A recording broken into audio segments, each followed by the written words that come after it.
Dun, dun, dun, dun, dun, down, ba, ba, boo, doo, boo. Yes, ladies and gentlemen, it is Wednesday night. We are back from a short hiatus, and it is time again for the glorified version of a bass fishing talk show, Straycast Outdoor Cartoon Television. I'm your host, Pat Renwick. That is correct. Absolutely 100% correct. You're excited. I'm super excited. This happens to me every show. You could tell. Because what Yeah. you don't know is there is such an awkward moment of silence before this show starts. It's like everybody's like... It's like right before takeoff. And then all of Yeah. a sudden, boom, here we are. And I'm in front of a few people, and I'm happy as hell to be here. 0 to 11. Yes, that's what I'm saying. 0 to red. 0 to red. Yes. Whatever that means. But Balls to the wall. another Wednesday night. And I think you know what that means. Bass Fishing Galaxy. We bring you the shining stars of the Bass Fishing Galaxy. And tonight, first off the bat, we have Bass Fishing's little angel, Ronnie Moore. Ronnie Moore from the Bass Nation group. Sultan of Stat. He sure is. Yeah. He sure is. You owe him thank yous for all those probes I know. that you've given. Oh, Ronnie. he owes me thank you for all the probes. Well, you probed him. Oh, yeah, he's got to thank you. Yeah, you're right. I get it. Yeah. I get it. But Ronnie knows stats, and he is definitely a breath of fresh air on the whole Bass Live deal. We've just loving to watch Ronnie's evolution. Absolutely, You know man. what I mean? Yeah. And speaking of evolution, I believe there's a new evolution in bass fishing, and then now there is another Bass Fishing League. That is right. You may have heard about it. It's the National Professional Bass Fishing League, right? Professional. Did I get it right? National Professional National Professional Fishing League. Producer, talk. What's going on? Fishing League. I think it's fishing. National Professional Fishing League. You know Good what? job, Well, Andy. That's exactly what it is. The National why don't we ask Professional that Fishing League. guy, Paul Benson? Yeah. Yeah, we'll I think ask he him knows. when he comes on, because Paul Benson and Al McCulloch are coming on tonight. Yeah, about the National Professional Bassin League. I messed myself up there because I call everything Bassin. So Bassin fishing. Yeah. Yes. So Bassin, National Professional Bassin League. Paul Benson and Al McCulloch are going to tell us they're the new kids in town. Everybody's talking about them. Ooh, ooh. You know what I'm saying? Yes, sir. They're coming on, and it's going to be glorified. Can I say anything less than it's going to be glorified? I'm No. sure. I would not be surprised if some good times did commence. Also, special guests galore. You're not going to believe this. You're not going to believe this. What's Really? going on tonight? You know what? You know what else? I want to tell you, man. It's been a little hiatus here for us. Or let's do it this way. Let's do it this way, ladies and gentlemen. Without further ado, as young college Danny would say, Ryan Popcorn, Cornelius, Von Stoppel, Bartholomew, Leviticus Numbers Whitaker. Yeah. Yes, that's him. I don't know what half those mean, but I'll accept it. Well, they're your names. That's fine. They're your birthrights. Been called worse. Yes, they are Yeah. your birthrights. Yeah, yeah. It's- Hey, Pat, can you pick me up at the dock? I can. I absolutely can. We had a great time the other day, didn't we? We Yeah, just man. smashed them, bro. Yeah, that was We fun. smashed them. Little winter. Me, you, and winter Dickie Mo. We had a good kibosh. time. Yeah. It was fun. Yeah, man. Wintertime winds, cold and freezing, falling in love. I'm hoping to be. Yeah. You know what I mean? With bass fishing. Speaking of that, you know who else is in love with bass fishing? One of those three guys. He's consumed with it. Some call him Dickie Mo. Some call him College Danny. Some call him Danny the Intern. D-I Dickie Die Mo Mo Mo Danny Intern Danny College Danny Yo from Purdue Lafayette bass fishing team.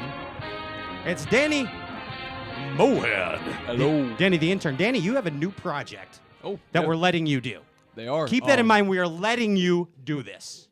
You are allowed. Okay, you are allowed. I have the honor of doing this project. And what is it? I'm on a tight leash. So we have a segment called Straycast Gone Wild. It is called College Cuts. College Cuts. We're celebrating the college angler, talking about their accomplishments, college angling in general. You should stay tuned for it. It's great. Awesome. You're cutting it up with some of the best college anglers in the universe. Cutting it up with the best guys out there. And so it's episode 1 is available now on YouTube, and that's with Cody Huff. fun. Indeed. 2020 Bassmaster Classic qualifier. Gone wild. It's good stuff. It's gone wild. We went Absolutely. wild. We went crazy. It was fun. It was fun. And speaking of fun, his parents had that as his middle name. in his birth certificate, but instead they settled for P. Ladies and gentlemen, I call him J Fun High. He's the lord of the half-ounce jig. It's JP High. It's a co-angler, too. Pretty I damn don't good think one. his middle name is P. Is it John P? Paul. But P. Yeah. Oh, okay. But it's spelled P-E-E. Paul, in his case, is spelled P-E-E. Right. Duh, right? Are you following me, JP? Yeah, I got you. Could you please educate this gentleman over here? You got a microphone. Pat is correct. Thank you. It's P-E-E. Yeah. Yeah. So, JP High, the hip-hop fisherman, you've been off a couple weeks. You're relocating to Indiana.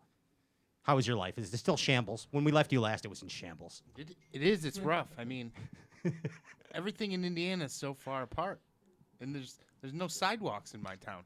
Next. Thanks, City Boy. Anyway. So you're saying it's different than downtown Chicago. And now, back This to is the news. show. Riveting, JP. Yeah, you're not in Kansas anymore, kid. That's what I'm saying. You're bound to see some feet laying under a house around here, and they ain't gonna be gangbangers. You know what I mean?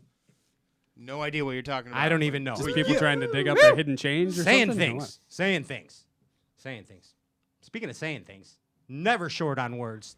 Ladies and gentlemen, give it up for our very own punk rock engineer producer. He can do somersaults, you know. His name's Andrew Ellenberger. He's the Ginger Ninja. Andy, can you play the old-fashioned? Remember when we had the German guys from Saturday Night Live music that you used to come into? One of your big fans, Moss. This is how we party. Ordensgrad-Styrskund, Sie Ginger Ninja, Bassbuchskanskidenstorsk. Whatever I just said. German. Yes, it was German for, you know what is awesome about Andy? Everything, especially that he's a punk rock engineer. You know what's awesome about Stray Cast, outdoor cartoon television, the glorified version of a bass fishing talk show? You win stuff. Free stuff. Yeah. Best friends. We just did, yes, because we win free stuff. Yes, we became best friends. Karate in the garage. I was practicing karate before you guys even got here. Anyway, best friends, win stuff, karate garage, Stray Cast, back in trackpad. Perfect. Now, all you got to do is what, Danny? How do they win stuff here? How you win stuff with this whole deal? All you got to do is like and share our live feed. So you're going to go on Facebook, you're going to click that share button, click the like button as well, and you are instantly eligible to win whatever we have to offer. They're going to win our great giveaway. The great giveaway is what? Oh, you weren't paying attention. The intern wasn't. Andy. He was not paying attention in the pre-show meeting. Apparently does not know which sponsor is so graciously contributing a giveaway to you guys today. Unreal. Andy, put the sponsor thing up on the screen so he can see which one we're giving away today. Let's not even tell him. Let's put our contributing sponsor up. JP said he had dibs. He was excited about it. JP said, I want to announce it. Yeah. It's all me. Okay, hold on. We're waiting for the logo. This is a suspenseful moment. I don't know where it's at. I'm going to tell you what. This is a pretty cool prize, though, because I have something pretty special worked up. Use that one. Which are going to go. Okay, there it is right there. So it'd be the not that one, but the other one. War Eagle Lures tonight. It's War Eagle Lures. Yeah. Yes.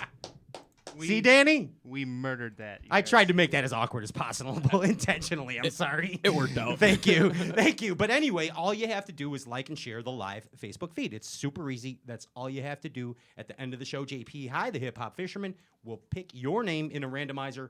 Lucky winner. Boom. Kapow. Here's what the cool thing is. Now, you need to instant message us and let them. How about you pick out 6 War Eagle spinnerbaits on us? Go to Andy. What's the website for the War Eagles? They changed it. Well, it's not LureNet or something. LureNet. Okay, just look up under like LureNet War Eagle custom and that's lures. the correct codes. That's So use those codes. or Use we those will ones. Not know what you're talking about. Exactly. Don't go to Tackle Warehouse and Yeah, don't be like Nope. don't be like 3/8 mouse. Don't make us work. You know, don't right. make us do too much work because we're giving you 6 free spinner baits for just liking and sharing a Facebook feed. You So know you what might I'm want that 3/8 mouse. though. Yeah, but you do want the 3/8 mouse, and 5/8. and you do want some of the finesse spinner baits and 5/16 also. But anyway, One pick to out throw in what for you you. want, give us the model numbers, and we'll order them up for you and send them to your house. What do you think, Andy? Absolutely.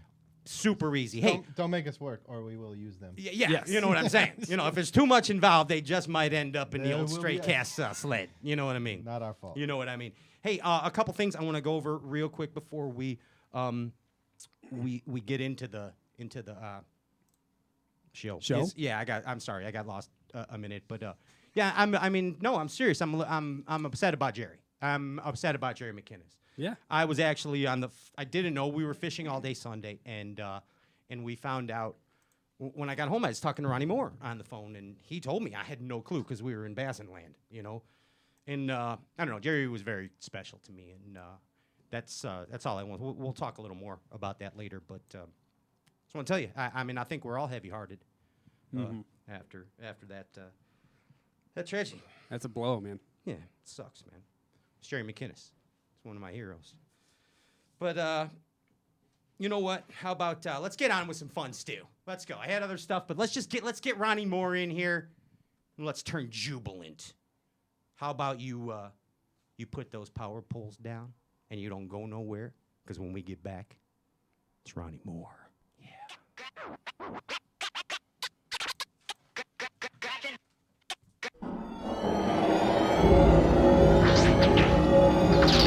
The revolution is now. The new day of the proper Bassin man has dawned. The spirits soar, and the forests echo with laughter. The rise of the proper Bassin man is now. Ask yourself, are you proper Bassin?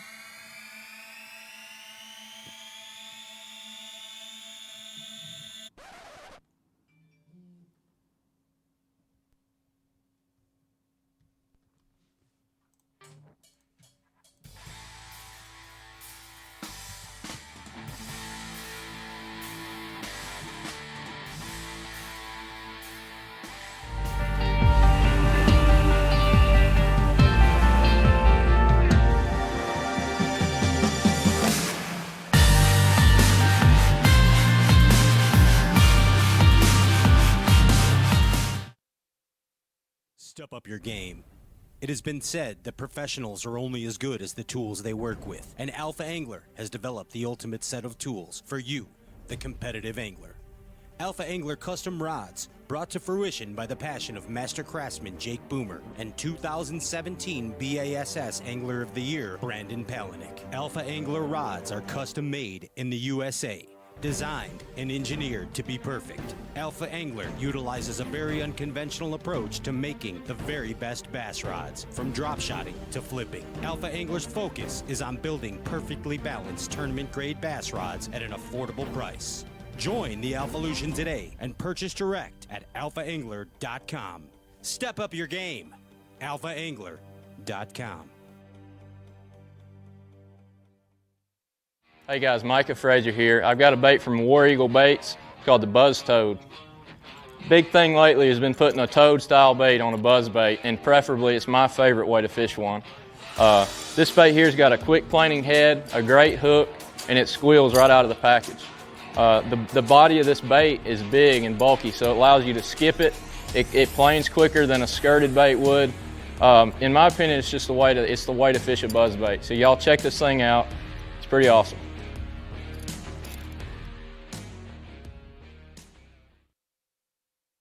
The TH Marine Hydrowave H2 KVD Edition is a surefire way to ignite a feeding frenzy. The Hydrowave utilizes a sound-emitting technology that imitates bait fish and other feeding fish below the surface that preys on the competitive nature of bass and other game fish to get you more bites. The Hydrowave is another way that TH Marine has you covered from transom to trolling motor.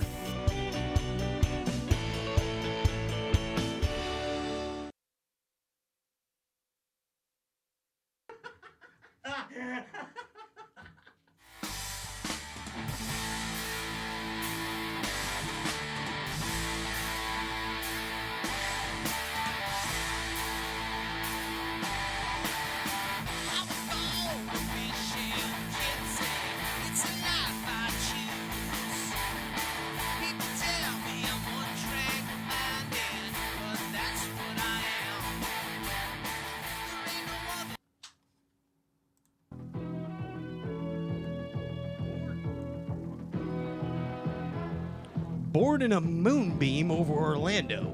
This shining star, this Bassin angel, with his passion for Bassin, his vision, his faith, the dream catcher of bass fishing. Ladies and gentlemen, it's Little Rock's Big Rock, Ronnie Moore! Yes! Yes, sir. What's up? Yes, sir. I brought you in with some old school Bob Cobb Bassmaster theme, sir. I liked it. You do it well. I like your enthusiasm. It doesn't matter really what you're saying, but you could say something terribly bad for you, but enthusiastic, and it just makes it. Yeah, the black backpack over there holds so many goods that you're just not gonna believe it, Ronnie. I'm very excited about it tonight. I'm worried about it. I mean, I've got the whole news attire going. I've got a nice jacket, a Look collared amazing. shirt, but below I've got sweatpants and slippers. So I am donning the true professional TV reporter on camera, because you don't know what I'm wearing below. But I guess I just told everybody. Ronnie, I am not wearing pants actually, so Makes it incredibly awkward for yes. me. You can Don't say don't act like you're not impressed, Mr. Whitaker. Thank you. Sorry. Back to the show, Ronnie. Dude, welcome back, man. It's been a while. I thought you didn't like me anymore because I didn't answer your call for a few weeks. No, you did have me on call block. Admit that, please, to everyone now, publicly, please. Unfortunately, yes. You know, Pat sends me a text at the wrong time or something, and then I just forget about him for a while. My dad can probably relate, so I'm sorry. I do it to the most loved ones and the least loved ones. I'm sorry. Well, I'm sorry that you least love your dad over me. Yeah, he's in the most loved. Easy now. Old Ron, OG Ron. OG Ron. OG Ron, man. Hey, you got a new podcast, dude. I do. You're stepping into the podcast world. I'm a little nervous. You are a presence. You are a force to be reckoned with. And no, not one bit. No. You are. You are. I mean, let's face it. You're a Bassin angel. I mean, you really are. Pat, you could put a train on the tracks and put the e-brake on, and you'd still push that sucker down the road. So you and Straycast will be totally fine. It's just a podcast. It's Build not me a up. webcast. Nothing like that. But no, I did start a podcast the other day because I just been telling myself to do it for like a year and a half, and just talk about whatever. Oh, sorry to interrupt you, Ron. But hold on. I want to talk about my podcast first. Yes, that's what we're here for. Okay, good. I have a new podcast. Actually, it's kind of modeled after yours. Actually, I'm branching out. Solo project. You know, like Jagger, Tyler. You know what I do. Plant. Yeah. You know my deal. You don't even know what I'm saying. That's okay. No. It's okay, but I'm branching out. This is a pilot episode. And basically, Ronnie, this is about things proper Bassin men should talk about, but don't talk about. Okay? I like that music, Andy. That was good. Can I have some more of that? It was very... Yes. Yes, I like it. Do you like that, Ronnie? It's soothing, right? Ooh, nice gong. Ronnie? Are you there? Can you hear me? I can now, yeah. Yeah. Okay, so you got it. So these are things that proper Bassin men should talk about amongst themselves, but don't talk about because we're afraid of our feelings. Okay? Sure. So we need to open up. I'm going to admit something to you, first off. I have ED. Okay? Well, actually, I have double ED or ED. Double ED? Yeah, double ED. It's a curse and a blessing, okay? Now, I wear my heart on a sleeve. Don't get soft on us here. Okay? I won't. I wear my heart on a sleeve, though, all right? Ronnie, I know you wear your heart on a sleeve. I can tell. People with ED relate to each other. I know you have it, too. For sure. I know you do. Yeah. You know, you're one of the most clinical cases or studies, a shining example of ED. Okay? I know it's a curse. I know it's a blessing, all right? It affects our families. It's exhausting psychologically. But the moment it breaks through and you stand up strong and firm and get up all in life and defeat that ED, I think everyone knows. It benefits everyone. It's enthusiasm, desire, endurance, and dedication. Ronnie, you have ED. Yes, I was making sure we were on the same page with the ED. I thought it was something to do with energetic disorder, but that could be the right one too. That's what I thought too. You're a great example of ED. And I mean, and you are. I'm being serious. That is, I believe, what your reason for your success is. You've got to be. Yeah. You've got to be. Otherwise, I mean, like, if you don't enjoy what you do, why do it? So, of course, you're going to bring the enthusiasm and the energy and all the other stuff that you mentioned with those two diseases. Yeah. I mean, dude, and the desire that you have and the dedication. And I'm being sincere, of course. Yes. But I'm getting to the root of the matter here. I ain't seen it in bass fishing in a long time, and I think it was very smart of B.A.S.S. to recognize your potential. Now I'm done kissing your ass. Excellent job. Ronnie Moore, you're doing amazing. We are super proud of you. I really was not sure where you were going with any of that, but I didn't need that big of an intro. So basically, the podcast, dude. I want to get back to the podcast. Why did you start it? What did you do that for? I just thought, I mean, you have to. I mean, the same reason when you started it, I just wanted to be able to talk about things more than, like the more you can spread out what you're talking about, the better it is for you, whether it's just on Facebook and Instagram and podcasting and webcasting, all those different things. I wanted to be able to just talk about whatever, because my life revolves around bass fishing, because that's what everyone on social media sees me doing or trying to be a part of as much as I can. But my life revolves around much more than that. I mean, and there's reasons that I'm doing what I'm doing. And so I just wanted to be able to talk about fishing, talk about friends, talk about how I got to where I'm at, just to encourage people, because it can be tough. There could be the path to get to your dream job or your dream career isn't smooth, but then also once you get there, you're not just set for life. There's going to be tough times there. So just all kinds of things, no matter who it is. Like I talked about it with my wife, with her, like she wanted to do a blog, a couple years ago. Hi, Sarah. She's not here right now. Well, we're still hi. She'll hear it. Yeah, she'll hear me later. She might be watching. I don't know. But she's like, who's going to be able to listen to it? Who's going to watch it? Who's going to read it? Who's going to relate to me? I'm like, there are plenty of 20-something-year-old women that moved from the state they grew up in to a new state and did a career that they didn't expect, and they're lost in their progress or their process. And you're going to shed some light. So everyone needs a podcast because everyone's voice needs to be heard. But I like to bring some fun to it. And you know it. You have the same disorder as I do. I do. We like to talk a lot. Yeah. So I've got to have as many places to talk as possible. Otherwise, I don't feel like I'm being heard. I'll give you a Ronnie Moore talk story. Like, I'm going to tell you this. You talk more than I do. And that's like, I don't know. It's close. Yeah. It's close. Okay, well, here's the deal. You guys might remember this. I think we were on our way to the Forest Wood Cup one time, right, guys? Yes. And I know Ryan had never really talked to you before. Maybe on the show, maybe prior to on that. the show, I believe. Yeah. But we were on the phone. We were on our way like 9 hours. out to Little Rock or wherever that was, Hot Spring, and we were on the phone for like 3 hours, bro. I'm like, wow, that made the traveling great. Ronnie's an excellent travel partner. Yeah. Up in about like Indiana and put me down as you're pulling into Hot Springs. Yeah. Yeah, we went through the whole state. That's some fancy talking. There was like 3 bathroom breaks, 2 gas station stops, like 3 chili dogs, all mixed in there, but we just kept talking. Yeah, it smelled like onion and baby diaper in the car. By the time we got there, it was awful. We didn't even have babies in the car. But anyway, you're a talker, Ronnie Moore. Adult diaper. And I'm glad that I am going to get to hear you speak about you. We get to know the Ronnie Moore on Bass Live. We love that Ronnie Moore. But now we really get, the scoop, the skinny on Ronnie Moore, the dude. I'm pretty excited about that. I liked your first episode. You did a great job.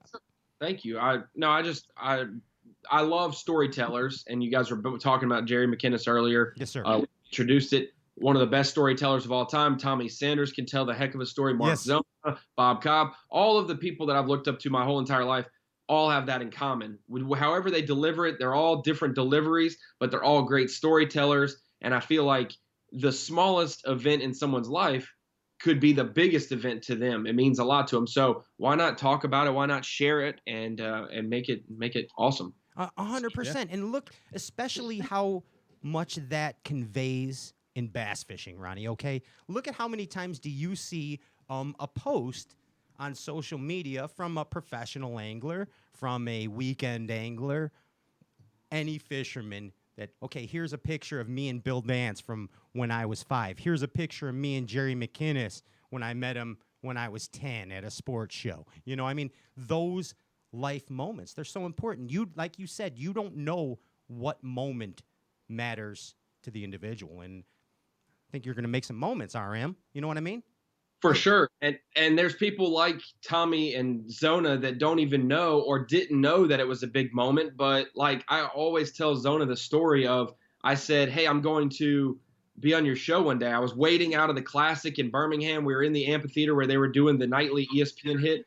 And I was, I walked down there as a fan with my dad as just a kid. And we were talking to Zona and Tommy, or watching them talk. They got done and they walked out to the crowd, and there was just a few of us at that point because everybody had dispersed. And I was like, Zona, I would love to be on your show one day. And he did the typical, just keep working hard, and you never know what'll happen. It can always happen for you. And, that's what you got to do. I totally understand. He tells me the same thing. I mean, he's not thinking, he's just thinking, what's 5 minutes in the future? That's some random kid that likes bass fishing. You don't know what he's going to turn into. But that conversation always motivated me to know that patience waiting in a line. You will meet your mentors and idols and the people that you look up to if you wait long enough and you have that patience. You don't just, hey, sign this, and then walk away. No, if you just persevere and wait, you'll be able to meet them. And then you share a moment like that. And the first time he called me, it was like, hey, we're going to do a Zona Live. I want you to come and answer the questions out on the boat and facilitate that and take some photos. Are you down? And I was like, I did it. Like that. Here I come. Deal. And I had been with Bassmaster for a couple of years, but you're just like, that's the coolest thing. You know, like I have Mark Zona, Davy Hite, Tommy. I have their phone numbers in my phone. That to me is like a 15-year-old kid. I'd be like, God, I would hit him up every day. That's so amazing. And now did they ever put you on block like you did me? Yeah, exactly. I didn't want to. I was like, so the fact that I got their phone numbers in a working capacity and didn't blow them up all the time, gained their trust, and now we work together. And it's like, dude, it's not work. It's not work at all. It's a blessing. It may be an overused term, but man, you're living the blessings right now, dude. It's pretty good. You know. And you know what? If you need any inspiration, keep working at that podcast, and you could be like us, number 5 ranked bass fishing podcast. No, we're in the 6. world. We're 6. We're at 6. Yeah, we had dropped 2. To 6. Yeah, we had 2 weeks off. We are right behind Earthworms and mealy worms. Earthworms and mealyworms podcast. It's just barely ahead of us. But maybe after this one we'll be back. I don't know. I got Legends Month. I got Jimmy Houston next week. Maybe that'll be a better draw. I don't know. You're about to jump over to number 3 or 4. Yeah, hopefully get up there. You know what I mean? For sure. Amazing 2019 B.A.S.S season, dude. Andy,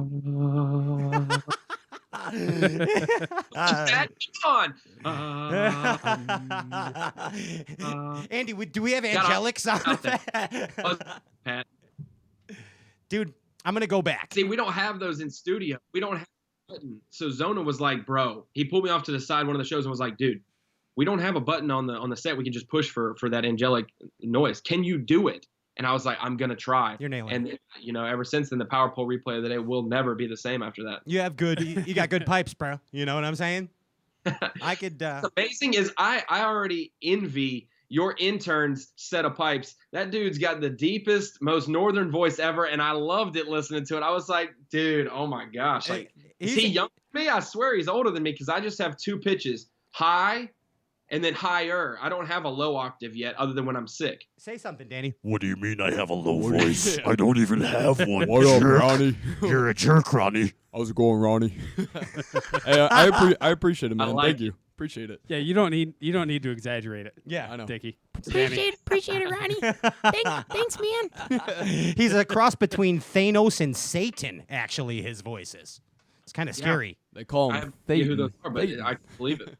But Danny, what you had something you asked me you wanted to talk to Ronnie about. What's going on there? Ronnie, I got some for you, man. Okay, so So I don't know if you know yet, but I was permitted to do my own segment. It's called Stray Cast Gone Wild College Cuts. Segment? It's a whole damn show. It's a whole damn show we're doing, man. So Okay. they allowed me to do it, and I mean, you love college bass fishing from what I've heard. I've seen it.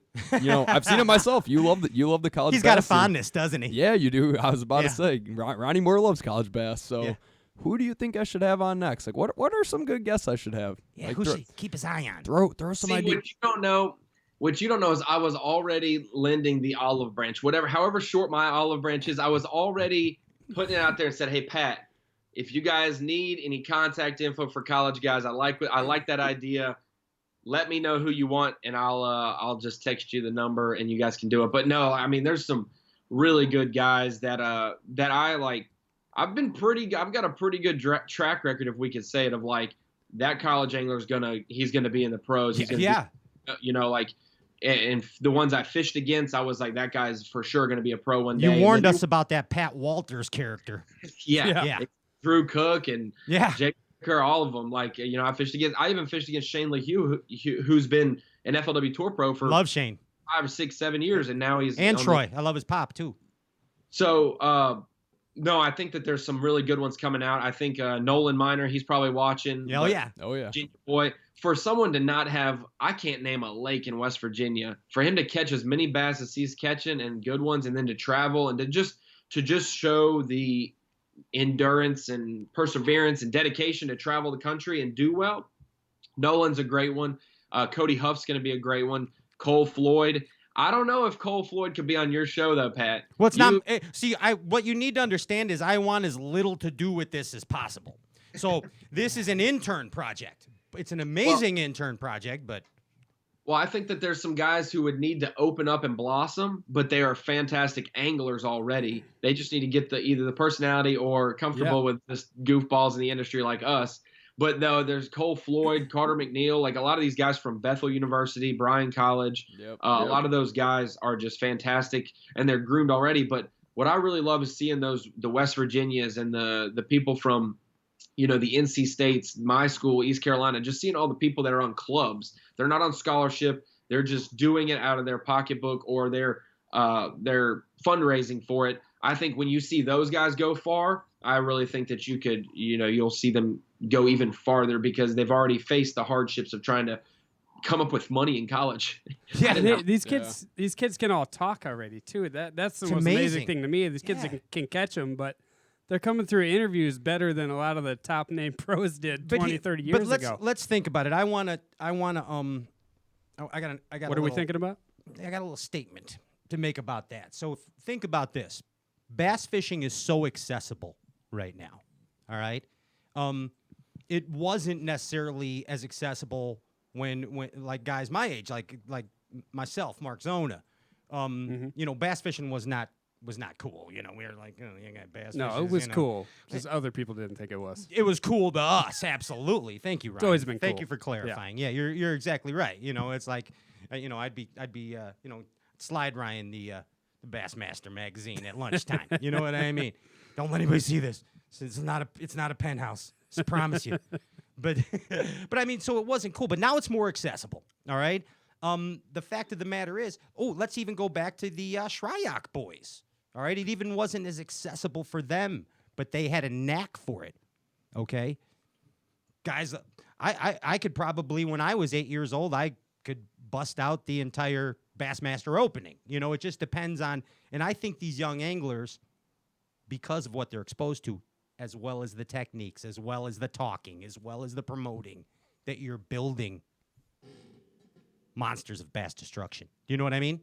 It's amazing, and I mean that in a good way.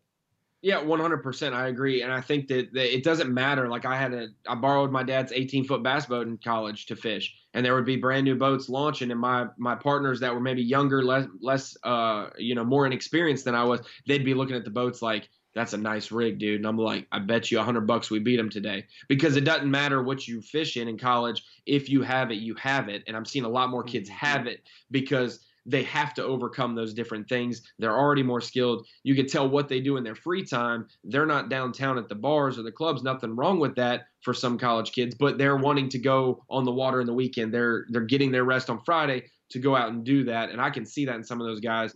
And so that encourages me a lot because they'll get a bad neck. Oh, I wish we went back and did tournaments with no electronics. Why?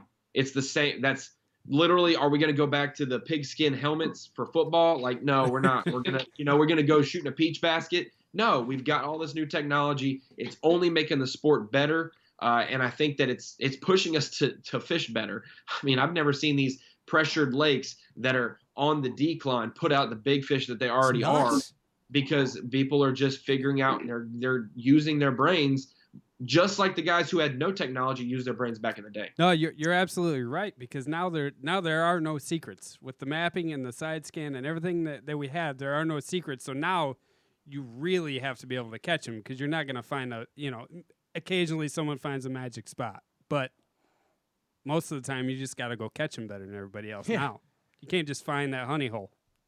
For sure. I agree. It just it has to happen, Ryan Whitaker. Yeah, it absolutely has to happen. Hey, who was Roddy? Who was like your dude growing up? Who was your Bassin dude? Who was your proper Bassin man? Other than Mark Zona and Tommy Sanders and them watching them, it has to be a Mike Iaconelli and a Gerald Swindle. Gotcha. Those guys. Iaconelli being his, Hey, what's going on? I'm here.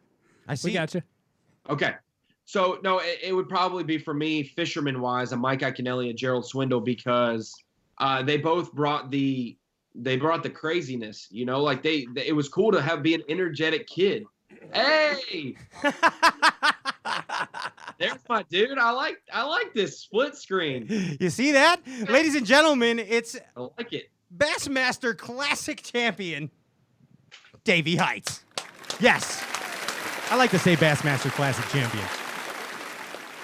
What's up, Davy? Oh, it's great to be with y'all. I've been able to listen to Ronnie for the last few minutes, and I listen to him. I love Ronnie. Ronnie and I kind of got started on the other side of the desk that I like to refer to, and love Ronnie Moore. Yeah, I love you some Ronnie Moore, and we're happy to have you here. This is a complete surprise to me. I had no idea that you were coming on, Davy.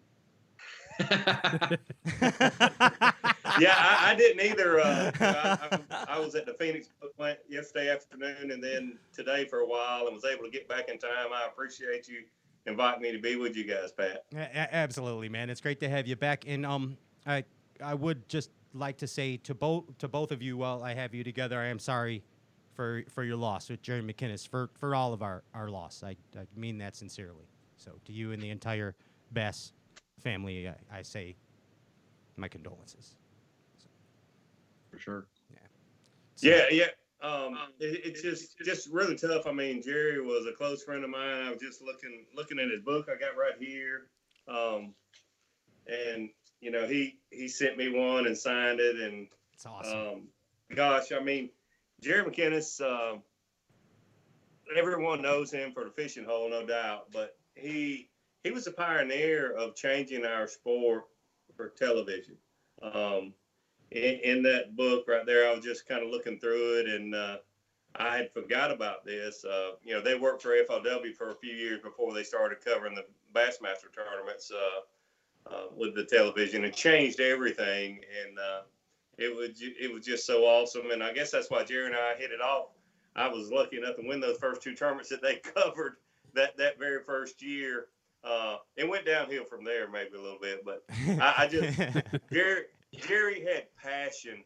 We're not perfect. None of us are perfect, but Jerry had passion for the sport. And, some things I read this week, Mike, his son, mentioned several times, and I agree with him 1,000%. He wanted the best for the anglers. Does everyone make $1 million a year? No. But I promise you, Jerry McKinnis wanted the best for the anglers and wanted to be a professional sport. And heck, I remember when, if you smoked or if you chewed or you dipped or anything like that, you were not going to be on television. I mean, Jerry McKinnis he drew a line in the hammer sand. Down. You were going to look like and act like a professional, and I will always appreciate that. That's awesome. learned so much from him. And I don't know if you heard Ronnie talking about how important certain moments to certain individuals might be in their bass fishing lifetime. And I was actually talking with Ronnie on the phone the other day, and I shared this with you, Ronnie, but I'd like to share it with you, Davey, and everyone else watching and listening, that when I grew up in a suburb of Chicago, and bass fishing, as we stated, wasn't really cool. There wasn't a tremendous amount of places to go bass fishing around me. So I lived in a bass fishing fantasy land, and it was a great place for escape for me, guys. It was amazing place. I played bass fishing in my bedroom, okay? That's how bad I had it. I'd pretend my bed was a boat, and I'd flip jigs into the corner, all right? But one of the escapes I had was I'd ride my bike to the other side of town to my buddy Mike England's house because my family didn't have cable at the time, and they had cable. And there was 2 shows. It was The Fishing Hole and Bill Dance. And those were so important to my childhood that's just a little moment of how much Jerry means to me. I would never miss an episode when Jerry McKinnis Fishing Hole was on. Never. It's just, I don't know. That's awesome. Thought I'd share it with you guys. You know what I mean? I don't know. I love Jerry. Yeah. I think I didn't get to watch the Fishing Hole and different things like that growing up, because just the era I was in, it's a blessing and a curse. But going through all the archives and stuff, I pulled up an episode of Davy and Jerry fishing the other day on Boundary Waters and posted it on social media on Bassmasters. And it's like, for me, it's heaven. I know Popcorn. I know you, Pat, everybody, if you guys got the glimpse of some of the archives we have, it's so special to see it. And then to hear the stories, it puts a new perspective on it. And to hear them talk about like splicing together footage by hand, 52 shows a year, like he was doing 1 a week, and we have all this technology, and you're putting out shows 2 weeks after the tournament ends, and they look great and whatnot. And he was putting together a show a week for over a year. Maybe I think it might've been a year and a half, 2 years. He did one every single week by hand. Davey knows it. The fish don't cooperate as much. Yeah. You can't go and make that happen. Like sometimes you're going to go fish for 2 or 3 days and you don't have a show. But for him to do that and to put it out and I talked about it as well with a friend, losing Erwin Jacobs this summer and losing Jerry McKinnis, it seemed like the end of an era Sunday morning, because those two, no matter how much they either competed against each other or worked together early in the stages of FLW, those were the 2 drivers to even have Bassmaster Live be a thing, to have a 20-year-old kid to get an opportunity out of, in college to work with Bassmaster. None of that would be there without them. So I'm thankful and blessed to be able to see the footage and the stories of it, because I didn't get to see it Saturday mornings. I woke up with Tommy Sanders' voice. Hey, you got to be with Jerry. That's a blessing right there, Ronnie. That's some amazing stuff, and all the episodes. I mean, of the Fishing Hole. Davey, you might remember this one. Remember, like the whole episode was Jerry battling like one trout on a 4-foot Eagle Claw ultralight yellow rod. Absolutely, I saw that, but I actually the last big fish I saw Jerry catch was there on the White River, right below where his house is, and gosh, it's you never know when the last time you shake somebody's hand or say goodbye, it is goodbye here on this earth, and you never know the last time you're in a boat with a buddy fishing, when it'll be the last fishing trip. And it's been an emotional week for me this week, no doubt about it. Jerry meant a lot to me, no doubt. Ronnie, you mentioned Erwin Jacobs. I mean, the people that have passion for this sport, the people that have passion for this sport, like Erwin, like Jerry. I mean, and we've all got our differences, but you can read or you can feel the people that have passion for the sport and for the good of the sport. Don't make all the right decisions, maybe sometimes, maybe they do, maybe they don't, versus the people that are just in the sport to make a dime. And Jerry McKinnis was certainly one. Erwin Jacobs, I believe with all my heart, had passion for the sport of tournament bass fishing. 100%. It's that enthusiasm, the desire, the ED. They all had it. That's the. I mean, that's the key to success. And I caught years of the Fishing Hole as a kid too, and I loved it. But my greatest memories of Jerry are watching the Bassmasters with him up in the chopper before the drones. Loved it.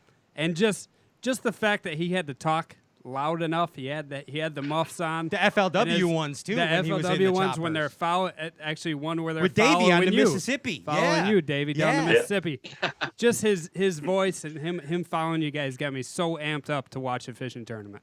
Those are my greatest memories. Yeah, it's amazing stuff. And Jerry was always a fun guy. I mean, he was always fun to me. And one of the things that he told me, and he probably told this to a lot of people because he said it to me on the show a few times and said it to me in person when I see him, but it meant a lot to me. He'd say, Pat, everything that happens to you and everything that happens to us in life happens for a reason.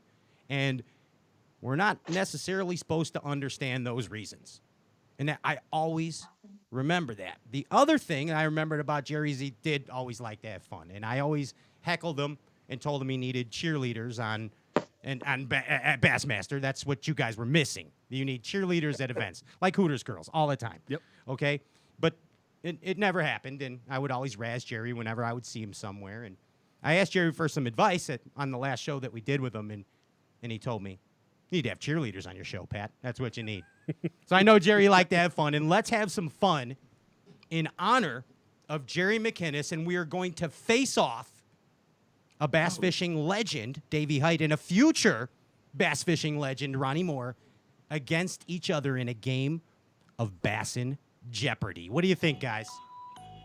Oh, man. Look at all the trophies Davey has behind him. And look at all I have is this War Room poster I got the first day of work that I did with Bassmasters. So I expect to be outmatched. Yeah, I'm pretty sure Davey's going to kick your ass, Ronnie. Oh, Just so- saying. So here I've got to say, don't ask all college questions. Ask some questions from back in the day. You know, that's why Ronnie and I make a good team. Davey, Don't sell yourself short, Ronnie. You're known around here as the Sultan of Stats. Yes. So yes. That's why you guys set the bar way too hard too soon. The Sultan of Stats. That's right. So we have categories, okay? And the first category is movies that Bassin guys watch at hotel rooms the night before derbs. Comedy movies that Bassin guys watch in hotels the night before derbs. So comedy movies that Bassin guys watch with recipes for comedy. I messed that up. Sorry. But you know what I'm saying? That's one of the categories, guys. Davey, don't look at me like that. Did you feed Davey the answers? I just want to know that. I want to know. Did you feed Davey? I saw him look down briefly. I swear to you, may I never catch another bass again. Nothing crossed. Not wearing pants, as we told you earlier, but nothing crossed, okay? And I did not give Davy Hite the answer. the game has not been juiced. Right? That is correct. It's a clean game. Are you ready? Okay. So we got that topic. Sorry, guys. Why, Ronnie, you totally distracted me. That's good. Trying to be a game show host. Can we start this game again, please? Wait, give me game show music. Yeah, that's what I need. Yeah, give me game show music. All right, ladies and gentlemen, it's a Bassmaster Classic champion against a Bass Live Motormouth. It's the first edition ever of Proper Bassin Jeopardy. I'm your host, Pat Renwick. Davy Hite and good old Ronnie Moore together here. I'm going to give you some topics here, guys. It's recipes for beautiful comedy movies. All right? How's that sound? Way better, isn't it, guys? Recipes for beautiful comedy movies. That is one of the categories. And the other one is random Bassin nuggets. It's another category, random Bassin nuggets. And the other one is Bassin icons. Bassin icons. Okay, so I'm going to throw it to, age before beauty. Davey, would you like to do the honor of going first or pass it to young Ronzel? I'll defer to the second half. I'll let Ronnie go first. Okay, all right. kicking Ronnie, off. Please realize you need to answer in question form. Ronnie, pick a category. So you have Bassin icons, Bassin nuggets, or recipes for beautiful comedy movies. I'll take Bassin nuggets. What is Bassin nuggets? Bassin nuggets, you don't know, but just answer it in a question form. Okay, here we go. This Bassin icon actually bathed with his pet bass to do pheromone studies between the bass and the angler. Ronnie Moore, who is this Bassin icon? I want to say Ken Cook. Ken Cook. No, Ken was very scientific, but he wasn't that out there, and it wasn't Ken Cook. Sorry, but you didn't do It's question. a good guess. Yeah. He has to say what is Ken Cook. Yes. Ken Who Cook? is? I Who said, is? what is? Who is? I said, yeah. Okay, but it's not Ken Cook. So, Davey, would you like to take a stab at it? This guy used to bathe with his bass, okay, to test pheromones. Like, so if you were a stinky angler, you know who had the best pheromones? Like the pheromones that attracted the bass were Roland Martin. He was a bass magnet. Who's the angler, Davey? I'm going to say, who is Rick Clun? No, it is not Rick Clun. No. But it very well You could have been wanna the drop correct. him a hint? Andy, give him a buzz, like an obnoxious buzz. Where's that? Yeah, that too. The correct answer is Doug Hannon, the bass professor. Doug Hannon. Oh, boy. You knew that. He was on Pheromones, I guess. Yeah, pheromones. Yeah. My second guess would have been Gene Gilliland. Yeah. Yeah. It was not Mike Long. Let's just put it that way. Both good guesses. Yes. though. You know how you make a pheromone? You don't pay him.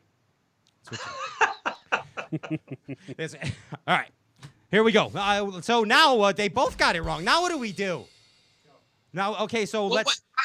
You had a Bassin Nuggets category, and the first word you said was Bassin Icon. I don't know how these categories would be Ronnie, I'm a bass fisherman doing a game show, doing a talk show, doing stuff in a Chicago accident. It's a nugget about an icon. 2-3 questions. I don't even care. I'm going to keep going, Ronnie. What do you want to do? Pass it to Davey, or do you want to go? I'll let Davey go on the second one. Davy Hite, Bassmaster Classic champion. Okay, let's get it. Davey, pick a category. So now I'll actually go with Bassin Icons. Bassin Icons. Something about Nuggets. Oh, Davey, this is a tough one, okay? Davey, it's a tough one. This angler sifted through a cesspool of dead bass to claim one of bass fishing's biggest titles on what two baits? It's a 3-part question. Just made this up. Who is the angler, and what are the two baits? In 1999, this angler waded through a cesspool of dead bass to claim one of bass fishing's biggest titles ever. Two baits. Who's the angler? Well, it wasn't a cesspool. But Well, let's call it that. This is Two bass. But who is Davy Hyde? And the baits are... the two I have in mind. They have to be... What were the baits? What were they? Gambler bacon rind and a crankbait. And a crankbait. That is wrong. That is wrong. Andy, give Davy Hite the buzzer. The correct answer is Davy Hite. You got that part right. And he used a Boogerman buzzbait and a bacon rind. I forgot about the crankbait, but yeah, it's correct answer was Boogerman. And incorrect. Damn it! You didn't use I might know a guy. You didn't throw that buzzbait? I did throw a Boogerman a little bit. Okay. I caught 13 of the 15 bass I weighed in on a bacon rind and 2 others on a crankbait. Gotcha. I did throw a Boogerman some. Okay, because I just like to say I went and bought a bunch of them after that classic. They were made in Illinois, actually, the Boogerman. Absolutely. Yeah. That's a good buzzbait. Yeah, not made anymore either. I wish it was. All right, so I've got one right back here, as a matter of fact. Can I have it? I see you, Boogerman. Davy Hite. I see you. Hey, all right, so let's keep going. Davy, you're in the lead. You want to pass or play? Heck, I'll play. I like Bass and Yeah, Icon. I think you're doing amazing. I think When you control the board, you do, like a bro. beach ball. yes, he's doing amazing. All right, let's do it. Here we go. Davy Hite, Brian Kerschel, a bassing superhero to so many of us, qualified for the Bassmaster Classic through which division? Which division did he qualify in? Yeah, for the Bassmaster Which Classic. division of the Federation? Of the Federation, yes, sorry. Thank you, Ryan. What is the Northern? No. Do you know the answer, Mr. Moore? I'm going to throw a guess out then if that wasn't the Northern. I'm going to say the Mid-Atlantic. What is the Mid-Atlantic? It is incorrect. I think it is the Sea of Gibraltar division that... No, it is actually the... Which is the Eastern Division. It's the Eastern Division. There it is. Yeah, I thought they weren't going to get... I was going to say Mid-Atlantic because it's They like probably- Northern... Yeah. You know, we get so much flack at Bass saying that's the Eastern when it's really the Northern. But heck, I mean, I'm in South Carolina and my Lake Master chip says Mid Atlantic. So Right. I get it. I get it. All right, here's for all the marbles. Okay, this is getting out of line. You guys are too wild. All right, this is getting out of line. All right, so who's gonna do it? Who's for all the marbles? Davy or Ronnie Moore? I'll go Bass and Nuggets if I can pick one. I'll do the Nuggets again. Bass and Nuggets again. Gosh, you didn't even go with any of the recipes for comedy disaster. No, because I don't know any. I don't know Oh, where you that's know going. these. Yeah, I made them easy for you. You know. All right, so Bass and Nuggets. Are you ready? As I'll ever be. This is a two-part question that are completely unrelated to each other. Ronnie, this is your chance to beat a Bassmaster Classic champion right now. Who was the first life member of B.A.S.S? Second part of the question, what was Davey knows. What was the secondary? Hey, no Googling. Yeah, Are Ronnie, you Googling? Stop it, Ron. Yeah. You see, There Davey? we go. He's accusing you of cheating. Hands up. Okay. I like myself so much I'm watching myself twice. Nice. You love you. Love you some Ronnie. All right, sorry. All right. Okay. Anyway, so 1968, first life member of B.A.S.S. Second part of the question, what was Kevin Van Dam's secondary winning lure in the 2010 Bassmaster Classic? Oh, I was at that one, man. Oh. So I don't know if he was a life one, but the first member back in 1968 was Don Butler. Don Butler is correct. Good answer. Huh? Yes. Good answer, Ron. That Moore. is correct. Okay. Good answer. Second one, back under the Beeswax Bridge at Lay Lake. Yes. Throwing that gold and black trap. Yep, that's and the then- one everybody knows. That one.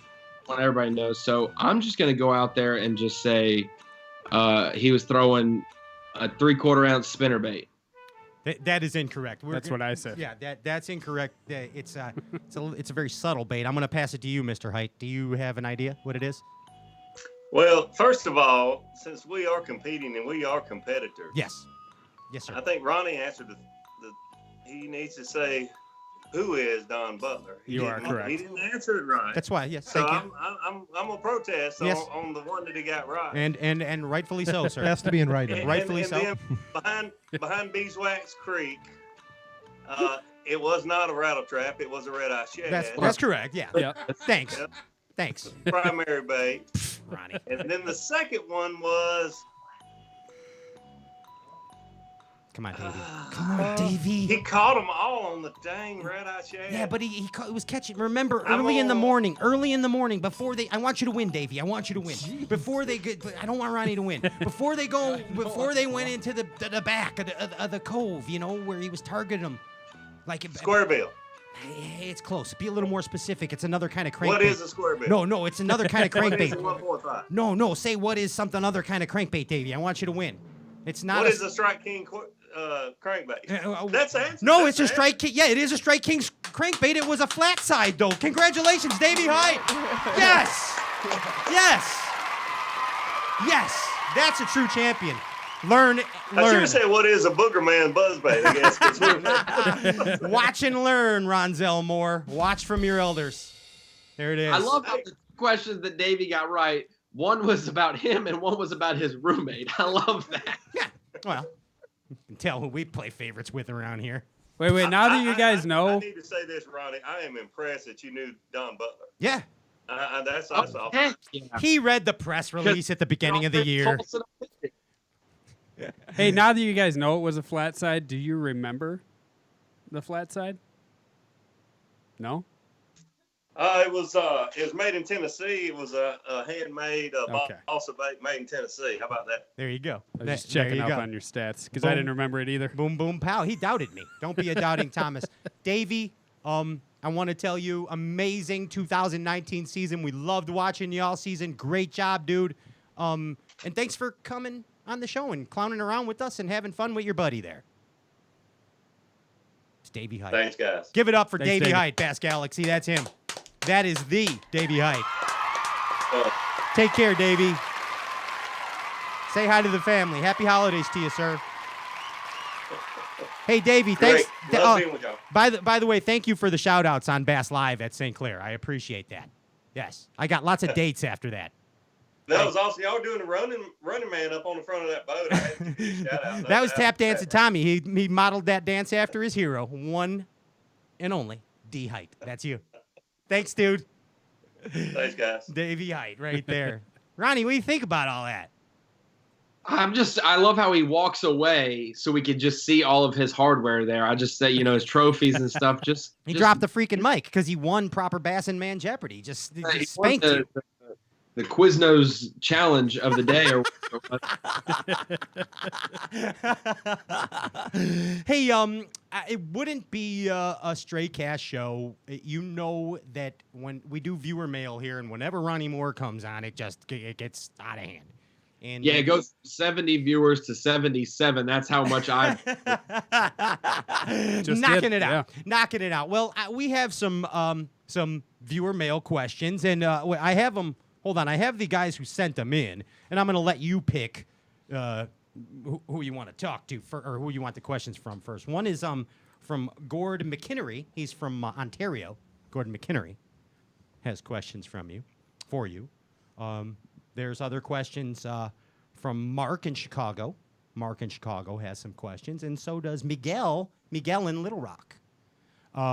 So go ahead. Your choice. Whose question would you like to answer first?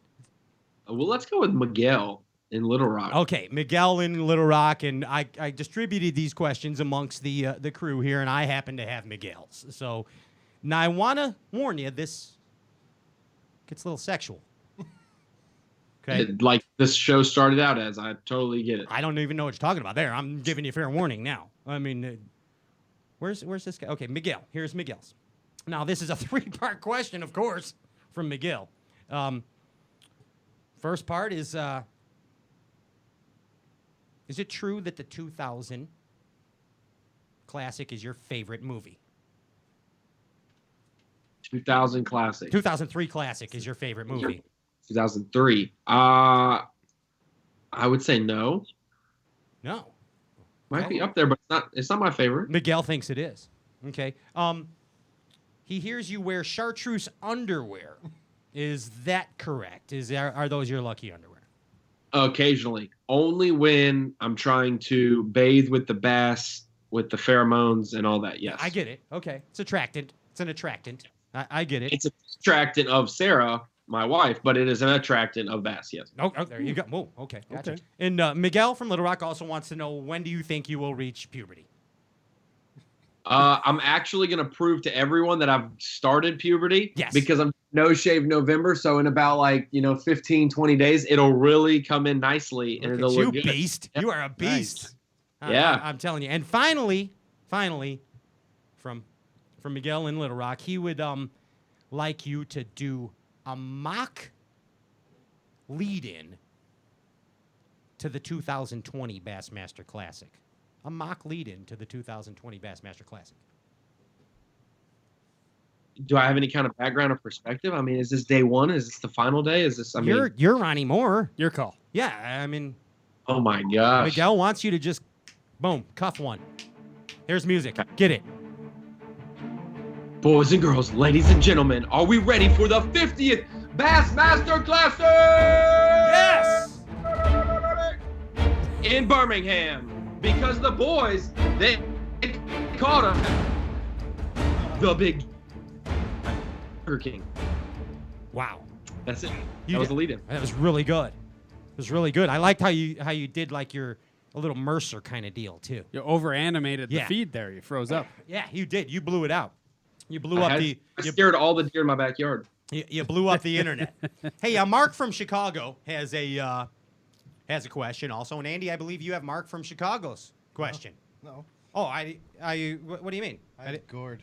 That's me. I got a. Oh, hey, you got that? I got the Magic Mark from Chicago question. Oh, you do? Okay. Magic Mark? Magic Mark from Chicago. Not Magic Mike.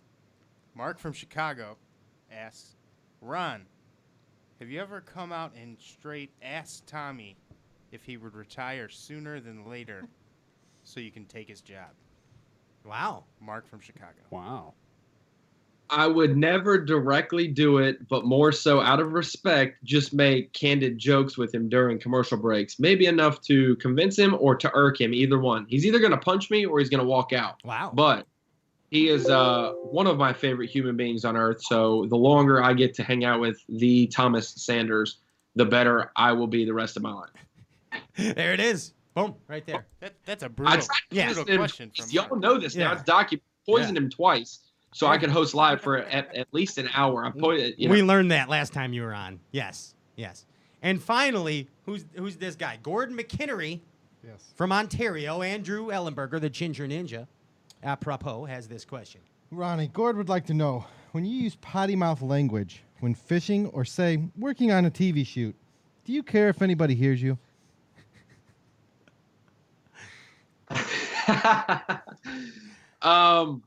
Do I care? Yes. Okay. Greatly. In the moment, did I black out?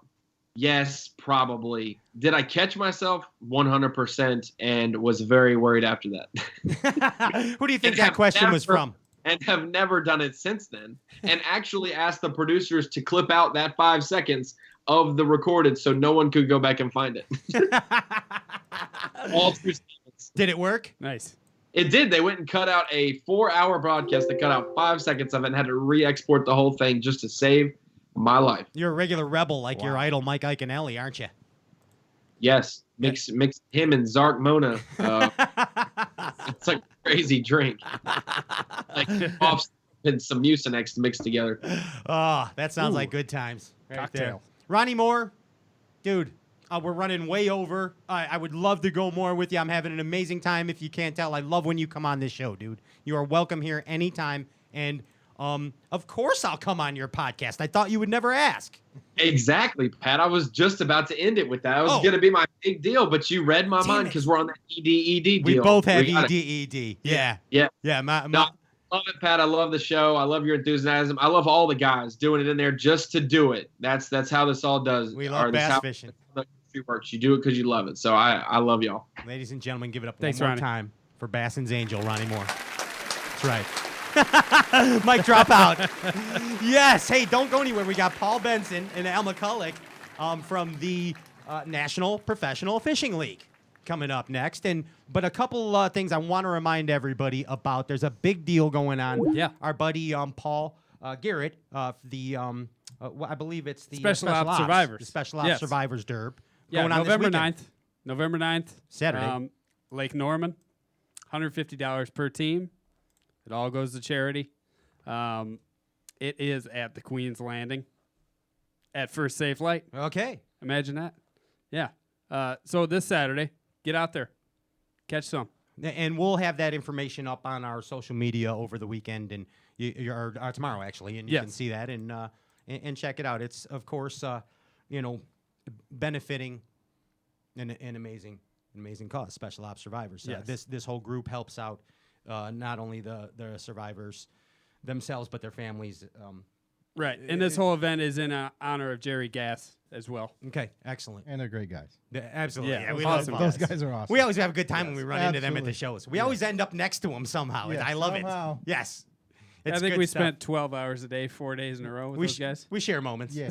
We share moments. Yeah, but check it out. It'll be up on our social media tomorrow. It's a great cause, and if you can help in any way, they would greatly appreciate it, and so would we. With that being said, put the power poles down. It's the National Professional Fishing League with Paul and Al. Next.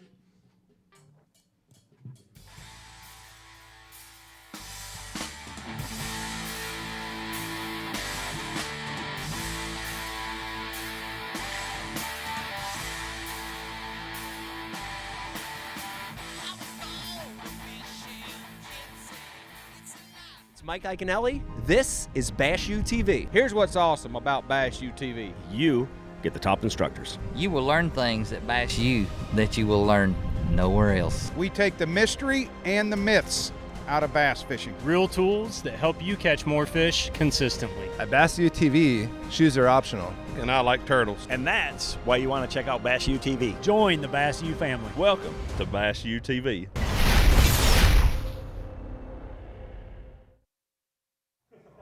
Hey guys, Micah Frazier here. I've got a bait from War Eagle. It's It's called the Screaming Eagle. You may think this is a small 1/4 ounce bait, but it's actually a 1/2 ounce. The Screaming Eagle has got weighted shank of the hook. It goes down into the shank, but it's hidden under the skirt, so you can maintain that compact size. War Eagle's born in the Ozarks and the deep, clear lakes. This is a great bait, deep, clear water, spotted bass, smallmouth. I mean, it's a fish catcher. Y'all check it out.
I hitch my boat onto the back of my truck.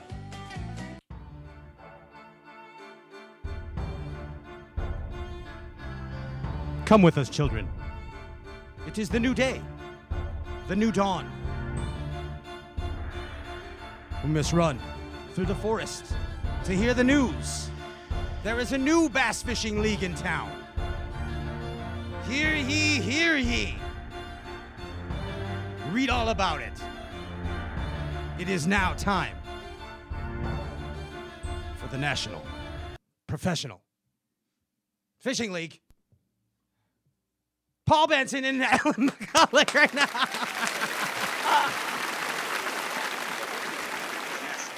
Hey, what do you guys, what's going on?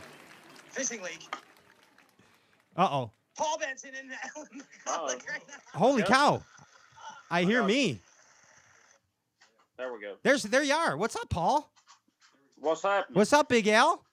What's going on, guys? What are you guys doing? Sorry for the delay, guys. Yeah, that was a great first bid. You can't compete with Ronnie Moore and Davy Hite. That was great. He talks. Ronnie Moore talks. You know what I mean? I just hand-hewn all this cedar horizontal because that's what I thought. Davies is vertical. It's all getting changed. Role models, Paul. I get it. Hey, first thing off the bat, want to compliment you, Paul Benson, on your movie quality Halloween costume on the Ike Live show the other night. Movie quality stuff. Amazing. Well, my domestic partner is not too happy because I've had women like attacking the house. Like they come in, they I don't know what they found out, what they heard, but they have been abusing me everywhere that I go. Yeah, maybe you should move down there, Pat. Yeah, exactly. That's what I'm saying. Do a lot better. And it's the I totally don't relate to that, but I get it. Amazing movie quality costume. Now the other thing, and I'm sorry, I'm just taking care of essential business first before we get down to the heart of the matter. Have you seen Orlando lately? Have you seen Orlando Wilson? He's close. His grandson's fishing a little high school deal around here. His daughter's a construction mogul. He's doing well from everything that I've seen and heard. Wow. Yeah. So you don't see him at the gas station or at the Walmart or anything? He's in Adairsville. I'm in Dallas. There's kind of an old. It goes back to the great locomotive chase from the Civil War, and it's just kind of a Hatfield and McCoy thing here in Georgia. No, my sister lives in Adairsville, right down the road from him. I try to buy diesel in Dallas. It's a little bit cheaper. Yeah, if you ever run into Orlando, then please send me a picture. Please do it. Yeah. Well, I'll tell you what I'll do. If you come down here when you get inundated with the devil's dandruff up there this winter, you fly on down to Atlanta and we'll go fishing, and I'll make some calls and see if I can't line up a little. You're gonna have to spring for lunch. You know? Oh, that's no problem. Yeah. Orlando is gonna charge you. He's a little guy. He don't eat much. But I'll make some calls and see if I can arrange a little lunchtime or dinner at the Mexican joint up there in Adairsville. Wow. Nice. I love it. All right. Well, I'm sorry about taking care of those selfish matters. Al, I apologize for that. Please forgive me. Please. But hey, you guys are all right. You stole my thunder before I came on. I was going to ask where the hell the cheerleaders at. Jerry's a smart guy, man. Yeah. That old Jerry. He sure was, man. We lost a good one there. But I want to hear about the National Professional Fishing League. All right. That's a tongue twister. First of all, what do you got? Is it the NPFL? Is it the NAT? Poof. What is it? So eventually we will get to making it a lot easier for y'all at the NPFL. Yeah. But you say NPFL out of the gate, and everybody's like, "Well, what are you talking about?" So at this time, of course, hey, the National Professional Fishing League, we get that out there to everybody. But yeah, we're going to be, people will call it whatever they want. We prefer NPFL. Makes it simple and everything like that for web address and email and all that stuff. But it's exciting times for myself and the ownership group, Paul being one of them. Sure. And you guys, I learned a lot you did a great job on the Ike Live show. Was that last week, I think? And you did a great job for real. So I kind of learned the gist of it. There's, and interject, please. I might get something wrong. There's 125 anglers. Okay. Correct. This is designed to be a simple format tournament, to keep it simple, the KISS principle for the anglers. It's an angler-centric program centered around the angler, correct? You got that right. Oh, okay, gotcha. 125 in the field, 5K an event. 5K an event to enter, 6 events, and it's labeled 2 per month, right? Is that what it is? Say that again. That's I didn't 24. Hear you. Only 2. Well, no. They'd be separated. There'd only be 2 in each month, right? For 6 months? No, I'm sorry, for 3 months. 2 spring, 2 summer, Right. 2 fall. Right, in each season you meant to say. That's I get what it I now. meant. Yeah, That's what I okay. meant. Yeah, Yeah. makes sense. Okay. And it's not going to conflict with the other organizations. We heard that. It's going to allow the anglers to have a choice. All right? And the first thing that I heard about it and learned about it that I don't understand is you designed it to be a working man's tournament organization, okay? Something that someone could still have a job. You gave examples on the Ike Live show of James Watson working and still, fishing professional. He's a professional angler. The part that I don't get, guys, and help me understand is how is that? How are you labeling it as a working man's division? So someone who still wants to have a job and be a professional, or you know what I mean, full-time job. So let me kind of just explain. I think we kind of we put the blinders on when we talk about a working man's fishing circuit or fishing trail, and then everybody just looks at the $5,000 entry fee. Of course, that's a lot of money to invest. Right. You're Everybody going looks out at there, the money. 125 Sure. anglers, and you're fishing for $500,000. But when we talk about working man, let's think outside just that entry fee part of it. What we're talking about as far as travel goes, logistically setting up the tournaments. As Paul alluded to, we've got 2 spring, 2 summer, and 2 fall. So 95% of the anglers out there, number one, they've got a family. Number 2, they've got a career or they've got a business. To spread those tournaments out there with the 2 spring, the 2 summer, the 2 fall, have a payment plan as far as the deposit goes, and then taking that tournament in through June and July when we set everything up. That's kind of where we're going with that moniker as far as working man. There's not a lot of anglers out there that basically that's their main income or their only income. So when we talk about workings, man, let's kind of get away just from the entry fee part of it and look at the logistics of scheduling, travel time, working around their business or their job and their family. Got it. Thank you for explaining that, because that's absolutely the way. I mean, just me as an angler, former second place champion of tournaments locally, 6-boaters. I want to let you guys know that that's the first thing I look at is 5K. Wow, how's that working, man? But thank you, Al. Thank you. Absolutely. Yeah. The contingency that talks about the entry fees being what they are, I have respect for every penny. Every penny counts, and we operate on shoestring budgets and whatnot, and we want everything to be the best value to everybody.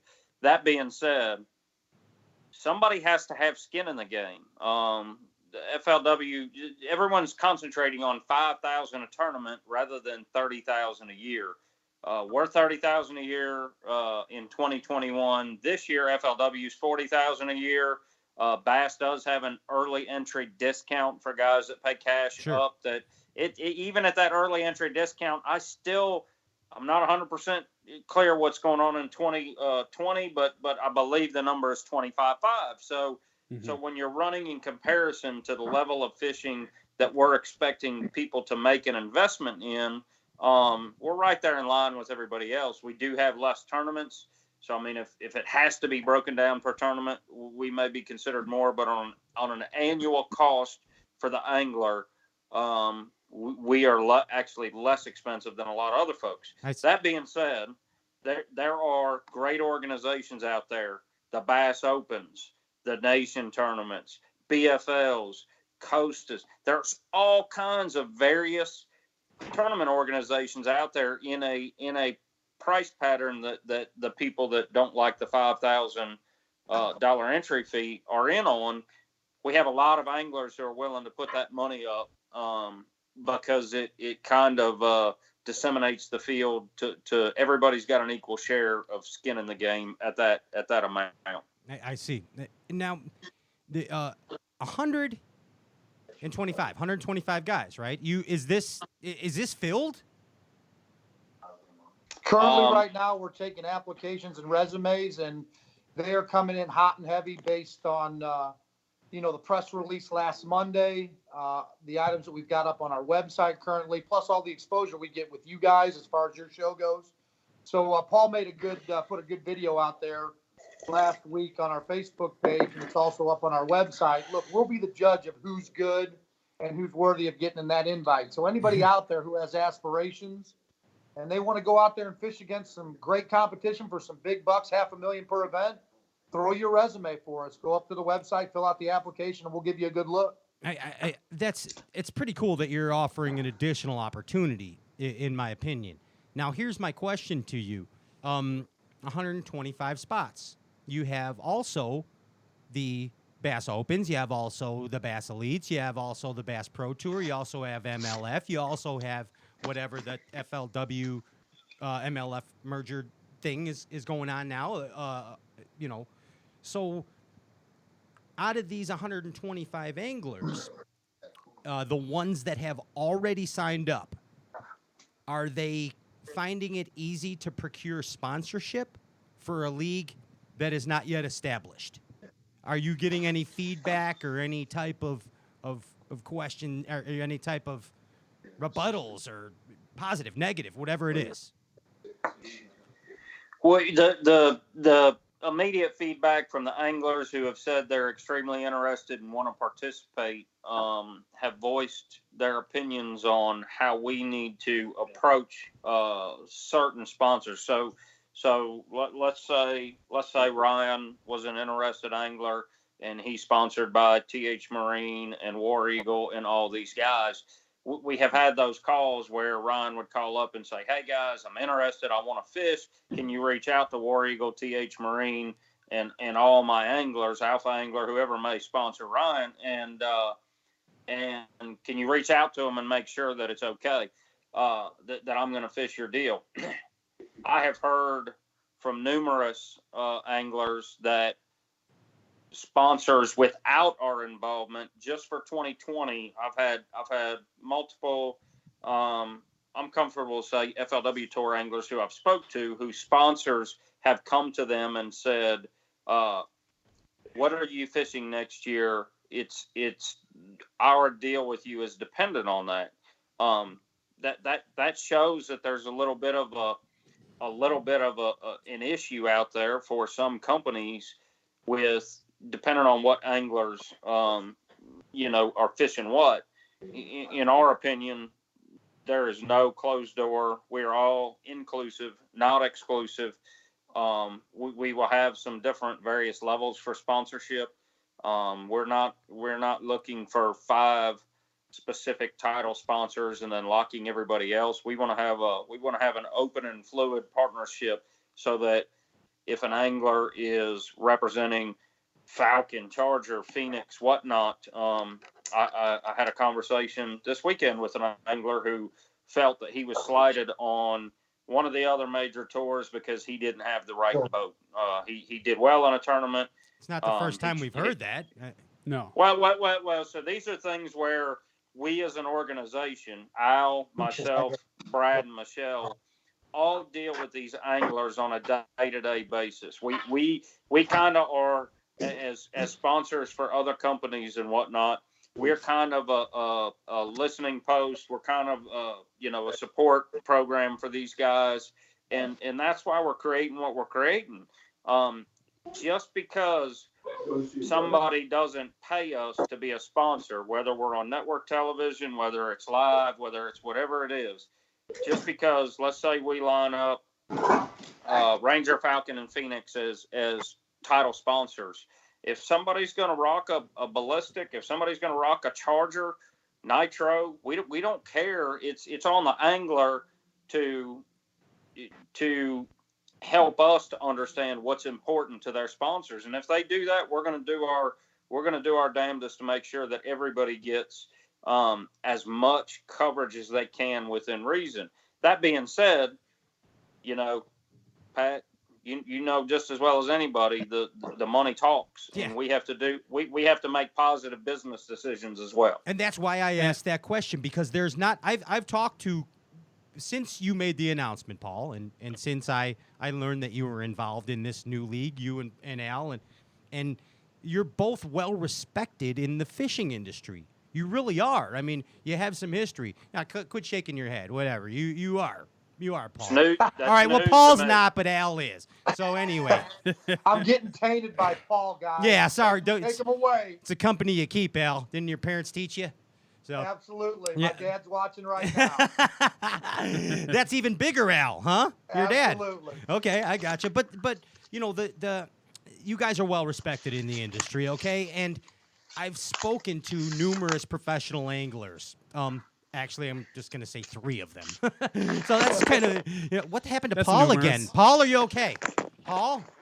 Al, what happened to Paul? My phone is up here. I'm trying to read comments while we're doing. I need to get the tripod. Al, I'm going to send a requisition for that tomorrow, so just pay it out. You know who's the tripod? Send it to Djibouti. Yeah. Send it to Djibouti.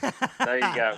The tripod is actually James Watson. His nickname is the Tripod. I don't know if you guys knew that. Yes. Well, the jury's still out on that one.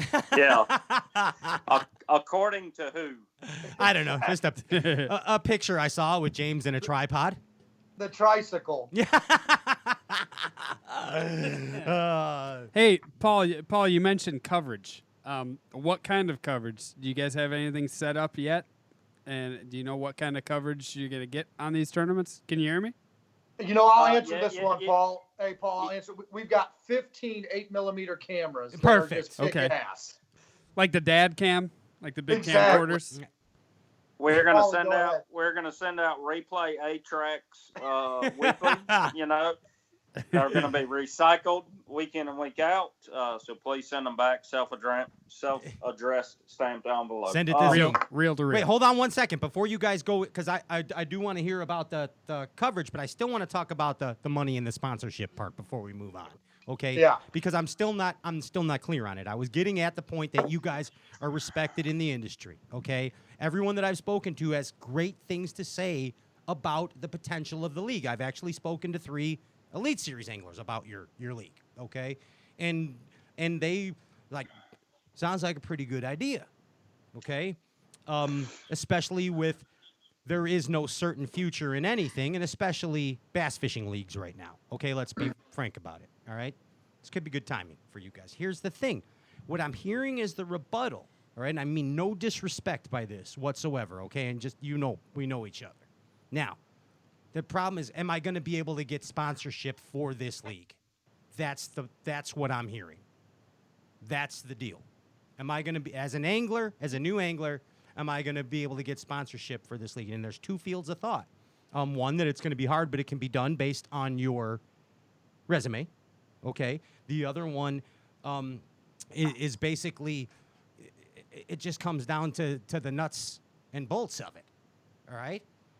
I mean, what do you think? What do you think about that? So, the other one is, I'm going to get sponsorship for this because it's a new league and people are eager for change. All right. I've heard that. So go ahead, Paul. You start first. Well, Pat, my first response, if you were an angler asking me that question, my first response would be, does John Cruz get his sponsorship dollars because he fishes bass? No.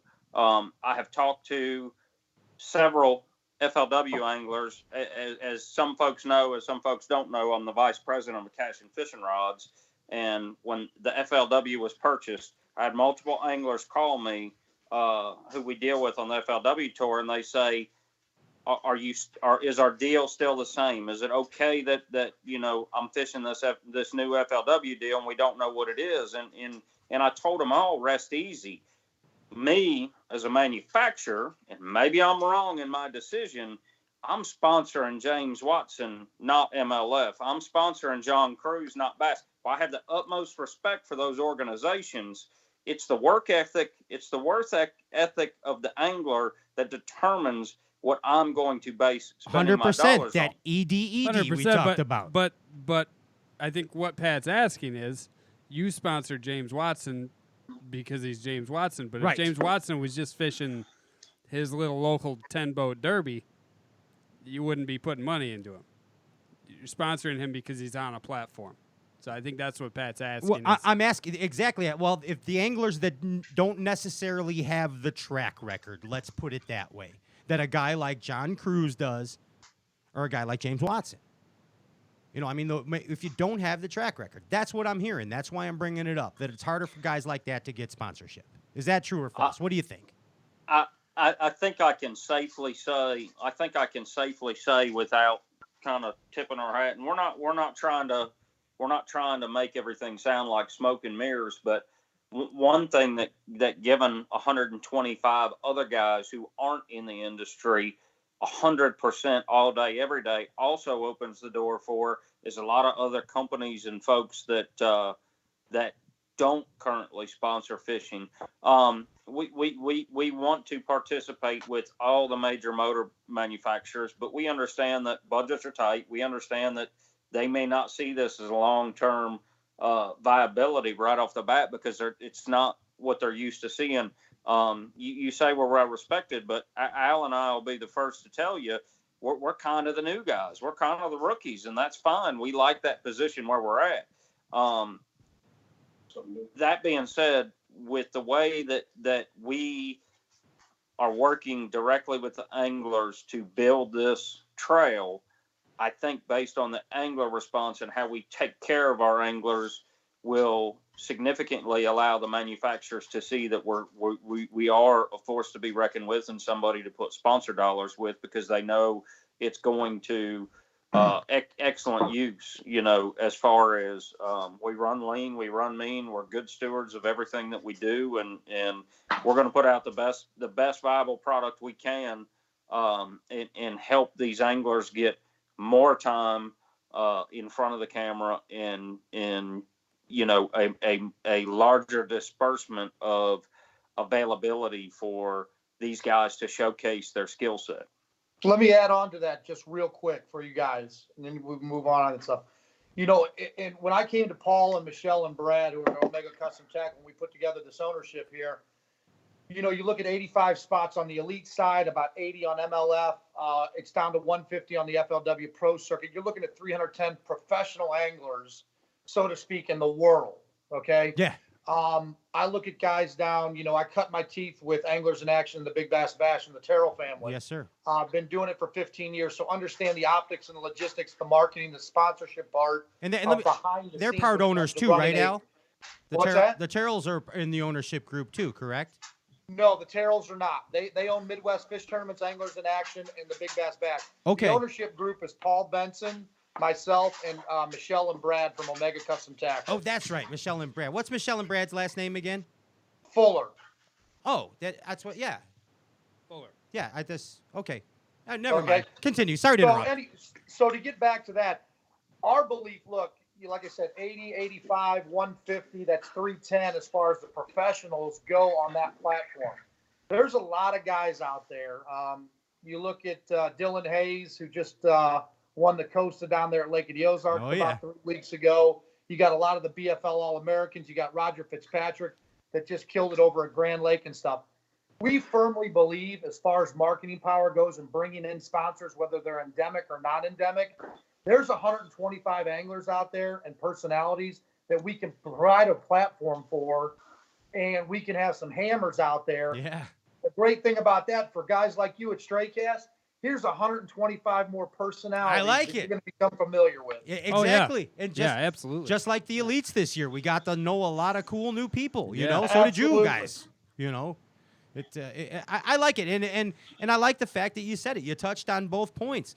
Some people are saying, hey, it's going to be hard to get sponsorship. Other people are saying, yeah, it's a new league. There's a lot of other companies, maybe non-endemic sponsors, that are willing to get into this deal. Now, a guy like Ryan Whitaker, you said, hey, an angler like Ryan Whitaker, TH Marine, Alpha Angler sponsor. You guys are owners of a new bass fishing league. Will you do things that kind of help your anglers along, maybe help them procure some sponsorships to achieve what they need to do to fish, Yeah, so right now, we're working with a company. We're putting together basically a digital PowerPoint for the anglers that'll be geared towards the anglers, a digital PowerPoint that'll be geared towards the venues, and a digital PowerPoint that'll be geared towards the sponsors. When we send out these invites, after we go through all these resumes and applications and do our due diligence, we're going to send them that digital PowerPoint to where they can take into their sponsors, and it's going to lay out from A to Z exactly what this professional fishing league is all about. And then that way that those sponsors and that angler can make the best decision for his or her business and their family if this is something that they want to pursue and they want to do. So we're gonna definitely. We don't want to just say you're invited, now go find your sponsors. We're going to be there to back them up and help them, procure sponsors along the way. That's it's this guy. It's going to be a benefit to both the angler and the organization. He's a perfect example. Absolutely. Ryan. Well, and in their defense too, I mean, until there's a full season of this, there's going to be a lot of unanswered questions. I mean, as far as can you get sponsors for it? I think people are going to need to see how it's received and how everything goes before they commit to sponsoring somebody for a tour like this. And what's the launch date? The projected? March of 2021. March We don't have a hard date yet. But one of the things we've done in the press release is, look, we're not going to schedule on top of Bass Opens simply because we don't believe that we should take that opportunity away from any angler to go to a classic. Mm-hmm. So who signed up? Who do you got? Come on, spill the beans. Give us some names. Who do you got? Paul Benson, Come on. Al McCulloch, Brad Fuller, Michelle Fuller. That's Orlando Wilson. Yeah. I just heard Ryan Whitaker. Pat, in the current market for tournament anglers, we have some guys who are chomping at the bit, ready to say, I want to be the first one to sign.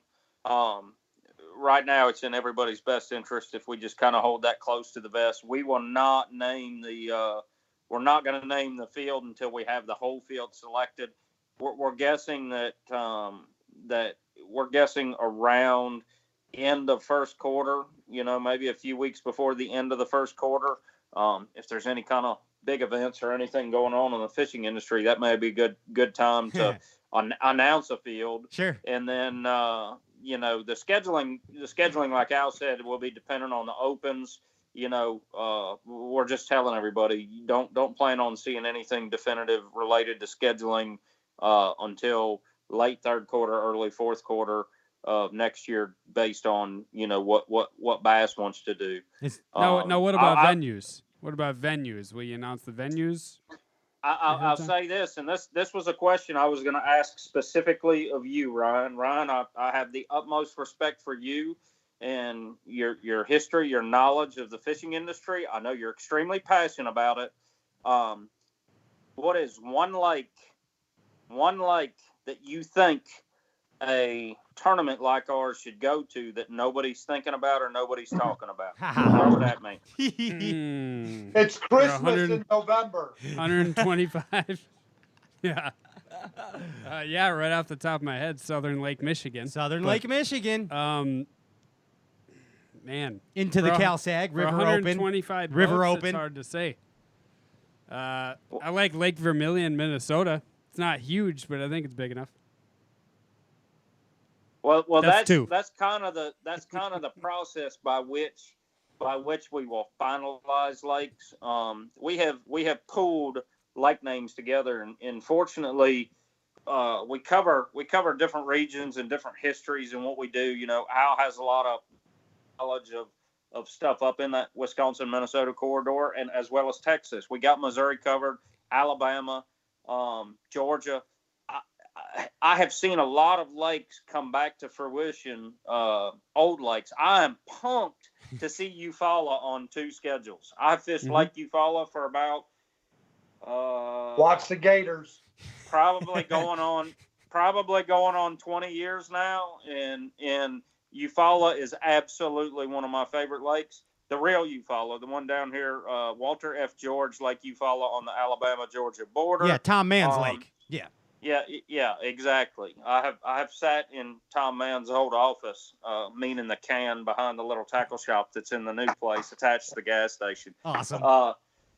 But I'm glad to see that lake there, and I'm glad to see it getting the respect that it is. Neely Henry's on the open list this year, so I think that organizations are starting to look at other lakes, but we are going to do the same. We are not beholden to a stadium. We are not beholden to who's going to pay us the most money for a CVB. Of course, we need that kind of tourism dollars and whatnot. But I would say honestly, with regards to facility for trailering 125 boats and enough acreage that these guys aren't going to be rub rail to rub rail all the time, we're gonna take all venues into consideration, and those folks out there listening who have a favorite local lake that they want to see the guys come to. I live right on a small lake, Lake Altoona. Call your local tourism boards and tell them we're coming. Let them know. Email us. Hey, I'm gonna add this to you, boys. Give me some breaking news. This is the first time you're gonna hear this. Please, thank you. Got any breaking news? Oh, yeah. You're from breaking news? Yeah, breaking news. So ladies and gentlemen, Al McCulloch. Al McCulloch with a breaking news. And now, here's your Channel 10 news guy, Al McCulloch. Here you go, Al. So as far a lot of questions we get is about the schedule. We don't have any hard dates. We don't have any hard venues. But what I will tell you for people out there, take a map of the United States, lay it out on your table. Go from Conroe in Houston up to Pool 8 in La Crosse and go down to Eufaula in Alabama and look at that triangle there, okay? 60% of our events are probably going to be in that area every year, simply because anglers live in that general area. Makes sense. Okay? Hypothetically, just say year one. In year one, we do the triangle, 4 events, and then 2 events. We go out to Clear Lake, Shasta, the Delta, Havasu, Meade. We take 2 events out of any of those lakes. Year 2, we go inside the triangle. We go to the Northeast. We go to, Champlain or dude, I love this. Whatever other venue. It's like a battle plan. I like it. I'm playing Stratego. Year 3, we go inside that triangle. Let's go to Lake O. Let's go down to Clewiston. Let's go to Lanier. Let's go to Harris Chain. Let's go to Hartwell. and then let's do it all over again. But the most sense and the best that we can talk about as far as schedule goes is that central section. Every time you get that magazine from Bassmaster, it talks about the lakes. That central area is where about 50 to 60% of the events are going to take place. We got a lot of great fisheries and venues and cities in those areas. That's awesome. Yeah, it makes perfect sense. And here, check this out. Here's what you're going to get. This is my opinion. I think this is what you're going to get. This is what you're going to get. You're going to get the guys that love to freaking bass fish. Okay? Like, remember in let's go back to like 2000s where guys were fishing both tours, both derp tours. You had I mean, shoot, you had Davy Hite, who was just on the show. Davy was fishing FLW and Bassmasters. Okay? And a lot of them were fishing PAA and stuff like that. Because they love to fish. Yeah. And all it is more opportunities for them to make money. It's more. Absolutely. Bassin's a gambling game. I don't care what anybody says. And that's these guys' business. If they got more opportunities to make $50K in a derb, they're going to fish it. And especially if they feel confident that they might be more talented than a few of the other guys in the field. You know what I'm saying? You're going to fill the $125. I know you're going to do it. Yeah. Yeah. One of the other deciding factors that hasn't been mentioned in relation to the schedule, the anglers will play a decision role in the final schedule. The anglers will have a say.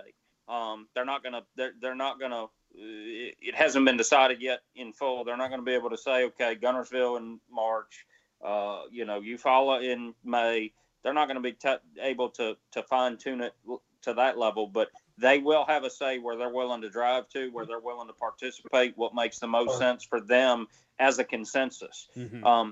Every decision that we make, and I'm not talking about a hand-selected angler board that we pick out our 10 guys and say, okay, guys, tell us. I mean, we're going to go to the entire field top to bottom. We're going to make it manageable for college graduates, retirees. You name anybody that has that passion that you're talking about. And if I can tell a little story here, because it reinvigated what I'm participating in this for and what I do every day. Benson. Last Thursday, my good friend Romel Raignon flew down from Chicago. You know Romel, Pat. Yeah, you know Romel too, Ryan and JP. Yeah, you guys absolutely. know Romel he had the old flip boy jig. He was the old flip boy. JP knows Romel. So Romel flies down. I pick him up at the airport. We went to Chick Friday twice. We went to Guntersville Saturday, and we went back to Chick on Sunday all day, right up. He got to the Atlanta airport with like 10 minutes to spare to make his plane. The passion that I saw Romel fishing with, you know his capabilities, you know his club, you know what he does. Oh yeah, that's a guy that works for Cash and Rods year in and year out, no questions asked. And that was kind of a little way to help him say thank you. But Sunday he broke his personal best. Bluebird, crystal clear skies, 40, crisp breeze, and one of the guides. There's two guides at Chickamauga right now that you will not fail to go with. Chris Hite Fishing. Okay. Chris Hite Fishing always does an awesome job. Hensley Powell is not officially guiding yet, but I think in December he will be officially guiding. But Hensley Powell's an FLW Tour Pro. Chris. First cast, Romel, actually probably about the 10th cast, but the first fish Chris put us on Friday morning was like a 5.5 pounder. Not too shabby. What the hell is going on? You got Mike Myers back there. Little Halloween replay. I see that. Last week, Al's in trouble. I see the resemblance, though. Who is that? Behind you. That's my drunk Irish neighbor that comes over and steals bourbon every night. On Sunday, our buddy Romel broke his personal best with a 9.4. So amazingly weird. Fish. I love it. 9.4. The passion that these anglers have is why we're doing what we're doing. A 9.4 he caught. 9.4. It's all over Facebook. Oh. 9.4. Bluebird skies, breezy.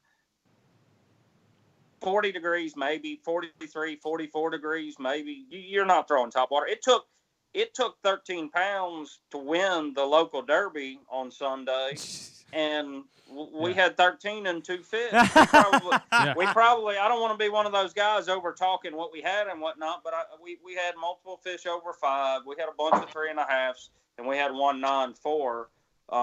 And seeing Romel's passion for it, seeing how fired up that makes him, that's why we do what we do. That's why you do what you do, Pat. A 9-pounder. If that don't get you excited, you're a dum-dum. Wait, all these big fish were caught on a Ned rig? Yeah, exactly. That's right. He did just win. I don't know what his club calls it. Boater of the Year, Angler of the Year. Congratulations, Romel, on I believe it's Boater of the Year. Nice. And they said he won it on that's all he throws is Ned rig. He came down south. We put 65-pound braid on our brand new FTR 90674 frog rod. Look at you. See it? Cash and rods. Throwing out skews. And went out and just smoked them on a James. I think it was a James Watson signed edition whopper plopper. Makes that sense. We were even of course. using. The tripod plopper, actually. No. The tricycle. Yeah. WW tricycle. But the heart of it is the passion of the anglers. The heart of it is we want to give these guys an opportunity to procure financial freedom, to chase the classic, to chase whatever the cup becomes. I'm not 100% sure, but I've heard rumor that there will not be a cup, but I don't think we know definitives in that yet. But whatever that championship becomes, that's what we want to do. We want to give these guys an opportunity. Here's the $67 zillion question right now. Yeah. Here it is. All right. Why fish the National Professional Fishing League over the other leagues? You're a guy that's making a decision, can only fish one. Why pick your league? Sell me. 44th. Go ahead, Paulie. You start. 44th place gets $9,000. We're paying 1 in 3 boats.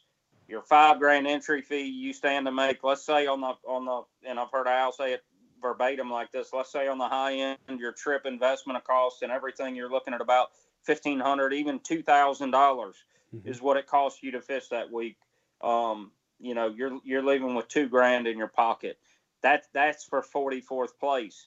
When the sponsors do come, the sponsorship dollars go back into the payouts to pay deeper, to pay bigger, to pay more.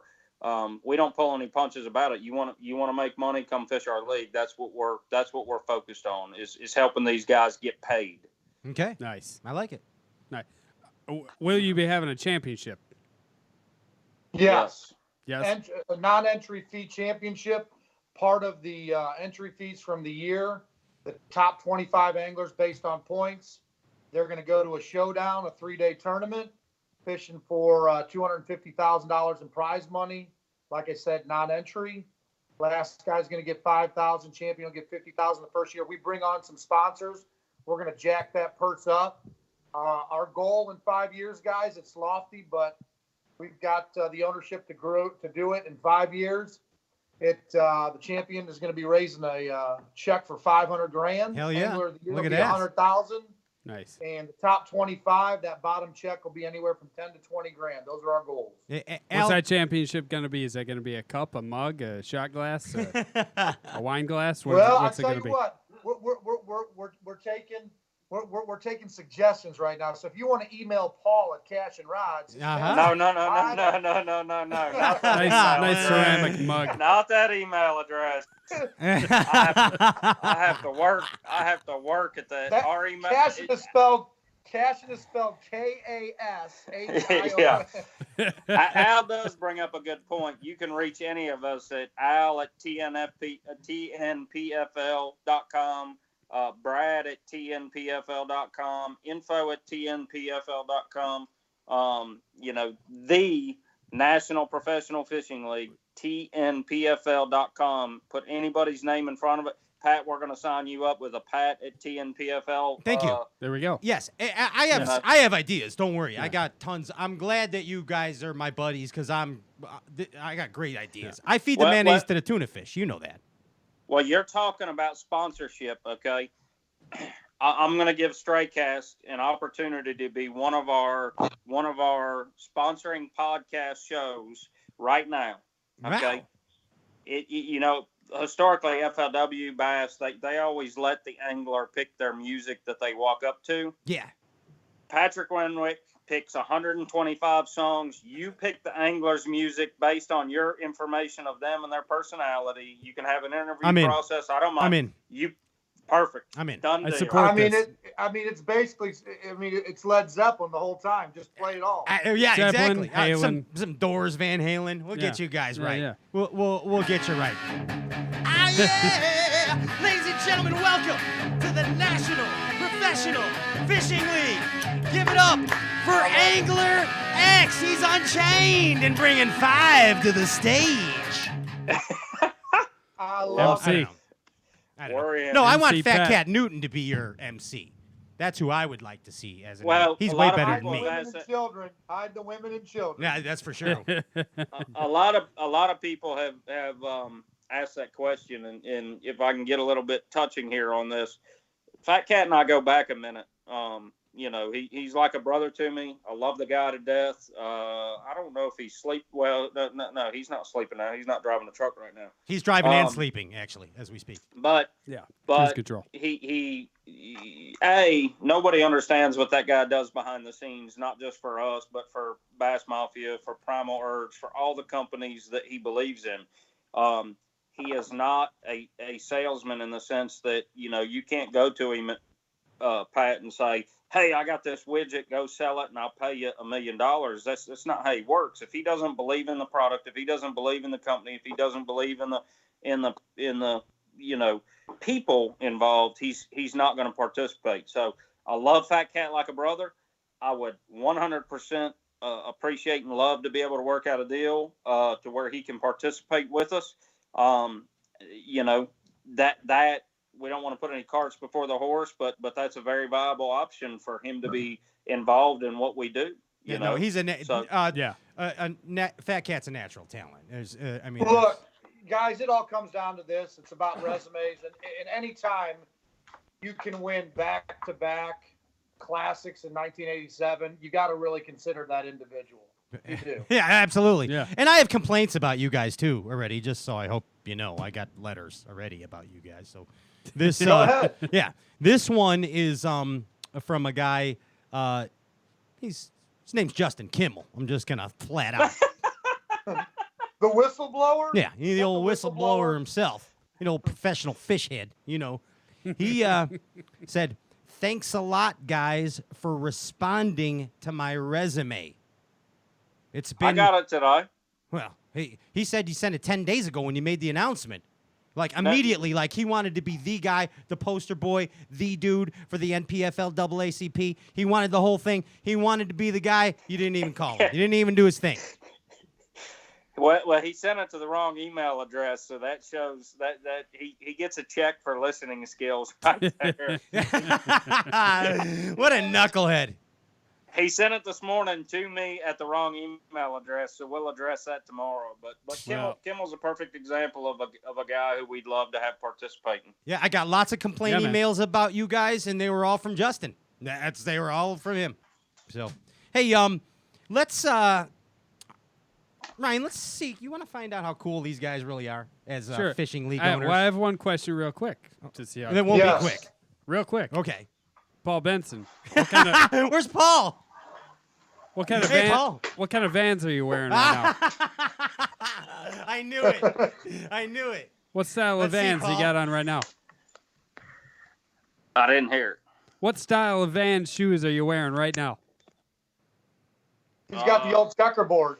You got the Spicoli? You got the Spicolis? Yeah. Good gracious. He keeps falling. Did you wear a helmet when you were a kid? Is there an earthquake in Peachtree? Now Look this at that. is whoa. This is he's got the camos. This is with my overalls, but some woodland That'll camo. Work. Those are Vans, buddy. Vans. You are a template of Bassin fashion. I just want to tell you that. I know you mentioned you only wear Vans. Same here, and our producer Andy, we're all Vans guys too.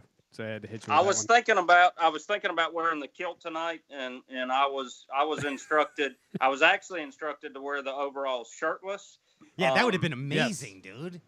But I went with the old tried and trusty cash and T-shirt. I see it. I see it peeking out there. I see it. They're $19.95 at cashandrods.com, but Elite Angler also makes a wonderful, comfortable T-shirt. You know what else Elite next Angler time, has? Get a pipe in front of that thing, and that'll complete the outfit.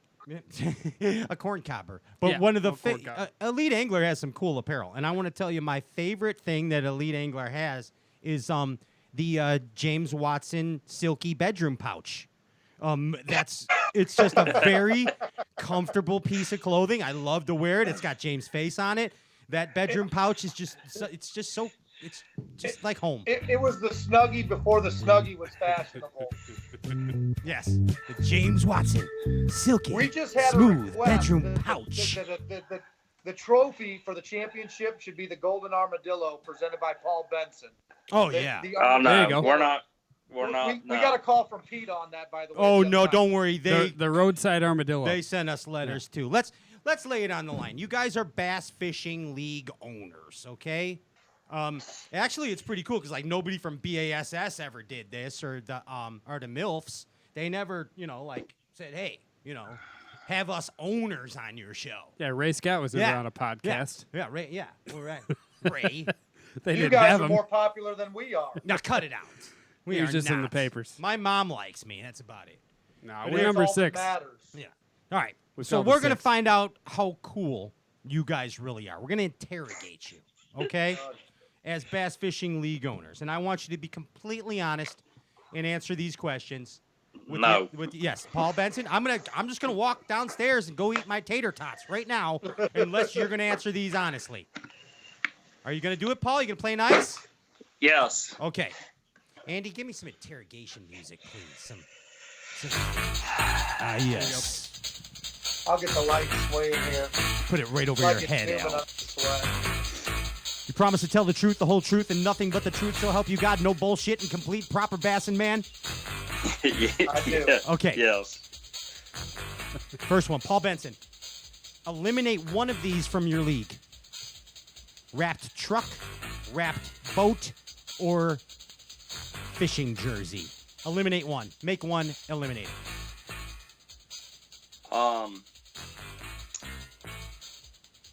I'm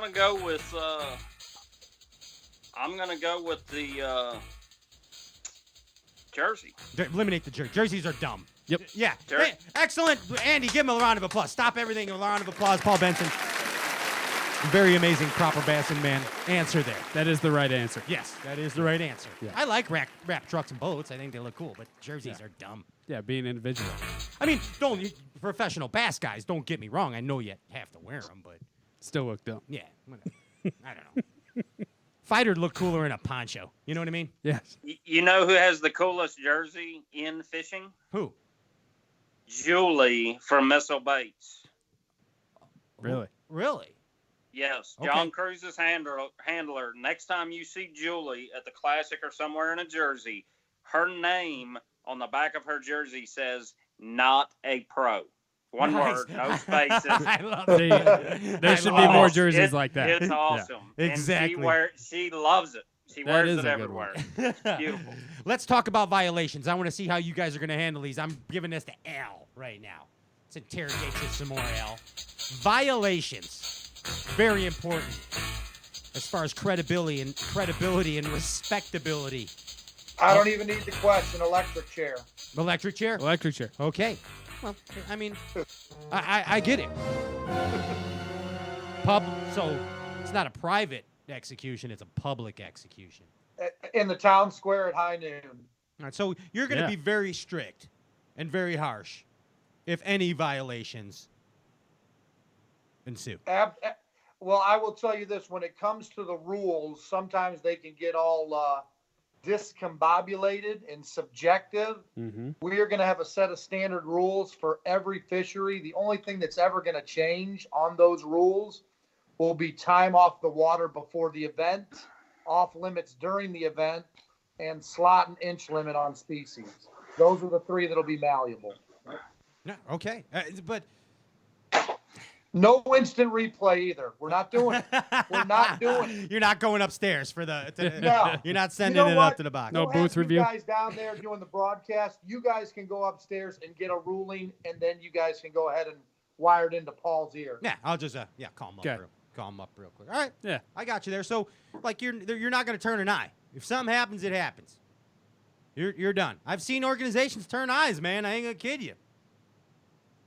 No, we'll be very, very strict as far as the rules go. All the anglers will understand them. Like I said, I cut my teeth with the Terrell family and Anglers in Action. I saw how they've done it over the years. The tournament director's decision is final, but these rules will be, basically like walking and breathing. They'll know what they are, and they won't change from fishery to fishery except the 3 that I just told you about. Got it. Okay, there we go. Let's continue the interrogation. Al, back to you again. All right. Why did you pick the 5-fish format? Why not catch as many as you can? Why, Al? Well, the 5 fish, it's in the DNA of the competitive angler, and it's what the fans love. Okay, a very good answer. Good answer. Because America, that's why. America. America. Is 5 There you go, fish right there. limits. America. Right there. America. Speaking of America, Paul Benson, I bring this next question to you. Why is there no, or not more, sex in bass fishing? I love sex. I know you guys love sex. Like, sex sells, man. Like, why can't it be tasteful? Like, Obviously, you never watched the Spawn I tournament. mean, Al, thank you. Hey, Cheerleaders. here it is, guys. Here it is. Breaking news. Yep. Cheerleaders. Cheerleaders at the NPFL. Are you? Are you promising? Cheerleaders. Are you promising? I'm promising. Hey, I will tell you this, Pat. 100% first event cheerleaders for Pat and Stray Cast crew. Thank you very Promise. much. Thank you. If you don't have cheerleaders, Ryan's going to punch JP. So I hope you can live with that. Trust me, we will have True. cheerleaders. Okay. Paul, get to work on it. Send them a Well, memo. Paul, I want to be in the interview process for that, please. I want the casting couch job. Thank you. I'm in. Absolutely. Yes. Absolutely. To answer the sex question, Yes, Pat, sir. and we can talk more about specifics off the air Okay. in the fishing industry. But I'm kind of a nobody, and I hear the rumors of who's doing what to who, when, why, where, and how, and I think there's plenty of it. We just have to get your lines of communication straightened out. Peel back the layers. Yeah, So well, you can get peel back the the rumor mill straight. Well, of- I get it, I've only Paul. heard rumors about like one person. I heard a ton of them. I know who's zooming who, believe me. But here's what I'm getting at. Like, why? I mean, we need it as a sales point. We see it in football all the time, right? Boom, it's football. The only damn ad that we have to see about sex and bass fishing is what's his name, Lane, with the Chris Lane? no, Russ Lane did the damn Oh yeah. the medicine. You know what I mean? Whatever that Yeah. deal was. What did he do? Hi, I'm Jimmy Johnson, the former coach of the Dallas Cowboys. I suffer from ED. Yeah, and now we're not talking about the ED, the double ED, no, that, not ED, that ED. Ronnie and I have, and you guys have. You guys have that ED Yeah. too. But I mean, yeah. So we need sex in bass fishing. I'm sorry, I'm not trying to offend people. It's just a natural thing. It's very natural. Well, It sells. Well, every time I hear Watson ask Todd Castledine to take his shirt off at a weigh-in, I think that it's there. We just gotta find another way to channel it. So Yeah. Okay, here, Al. Now this is serious Need to stuff. diversify. Okay. Yeah, serious stuff. The league is in its 3rd year. It's kicking butt, man. You're doing great. You guys are rocking and rolling. Here comes the feds. All right? Here comes the feds rolling in now. And who do they cuff but Paul Benson? And behind the feds is a bunch of angry PETA women. They're mad at Paul. They got Paul arrested for cruelty to animals. For his cruelty to armadillos. We'll catch up to him. Yeah, how do you overcome They this? didn't all right? like the golden live Yeah, armadillo. you're losing a critical element of the league. How do you deal with this? Listen, I mean, it's very simple. Is there a benevolent fund to the armadillo, the puppy mill, whatever? What kind of donation? You're going gonna to pay him off. You're gonna pay him off. Solid. Basically, they say that if you give us $11.35, we'll let him go, and that's all it would take. Okay. There it is. Boom. Right there. Thanks. So, Paul, we're pay 'em off. We're okay. Exactly. Good answer. That's a proper Bassin man. You pay Yeah, 'em we off. We know. We only spray painted one armadillo we gold knew. to give away. Paul Benson, the league it's 26 years in. The league has just become a staple of bass fishing history. And actually some producers from the outside channel, the outdoor channel folded. The outside channel is now prevalent. And they want to do a documentary on you. Who is the Hollywood actor that is going to play the role of Paul Benson? Who's that guy? Who's playing Paul? John Stamos. John hands Stamos. down. Oh, gee. Absolutely. Yes, you are. You are Blackie. You are like Uncle Jesse. Look at you, you I freaking do stud. think it's Uncle Jesse. He does like Uncle Jesse. He's like a backwoods Uncle Jesse. I love it. Jesse and the Rippers. Yes, sir. You know who his best friend is? Uncle Over Jesse. there in the garage, Cooter. Yeah. Oh yeah. Wait, who? That's Uncle Jesse from Duca Hazard. Exactly. I'm talking about Uncle Jesse from. His actual best friend was Don Rickles. Oh yeah, you mean? Yeah. Oh, yes. Yeah. Don, Mr. Furley. Yeah. And look at John Stamos' resume of speaking. You know what? Now that I look at it, I see John Stamos. He does and look Paul like Benson. Stamos. This is scary. This is going to screw me up for life. Wow. I think Paul Rudd could grow a beard and play you. Yeah, you could be a Paul. My first haircut in Atlanta. First haircut ever. I was, I moved here, I think I was 21, 22, go to this little barber shop around the corner from my brand new office. And this lady, falls back when I walk in the door. And then, of course, I was much younger, no gray in my beard. I had a longer coif, about the same. Coif. But it's like 5:30 at night. No one else is in here. And this lady, hits the wall like old Fred Sanford grabs her chest. And I'm like, what is wrong with this lady? This is just weird, but I'm overdue for a haircut working. I used to have to wear a shirt and tie to work in Atlanta. And we go around to her corner, and she literally has every Teen Bop poster of Stamos. I kid you not, she thought I'll show you some old pictures when I was skinnier, younger, and everything else.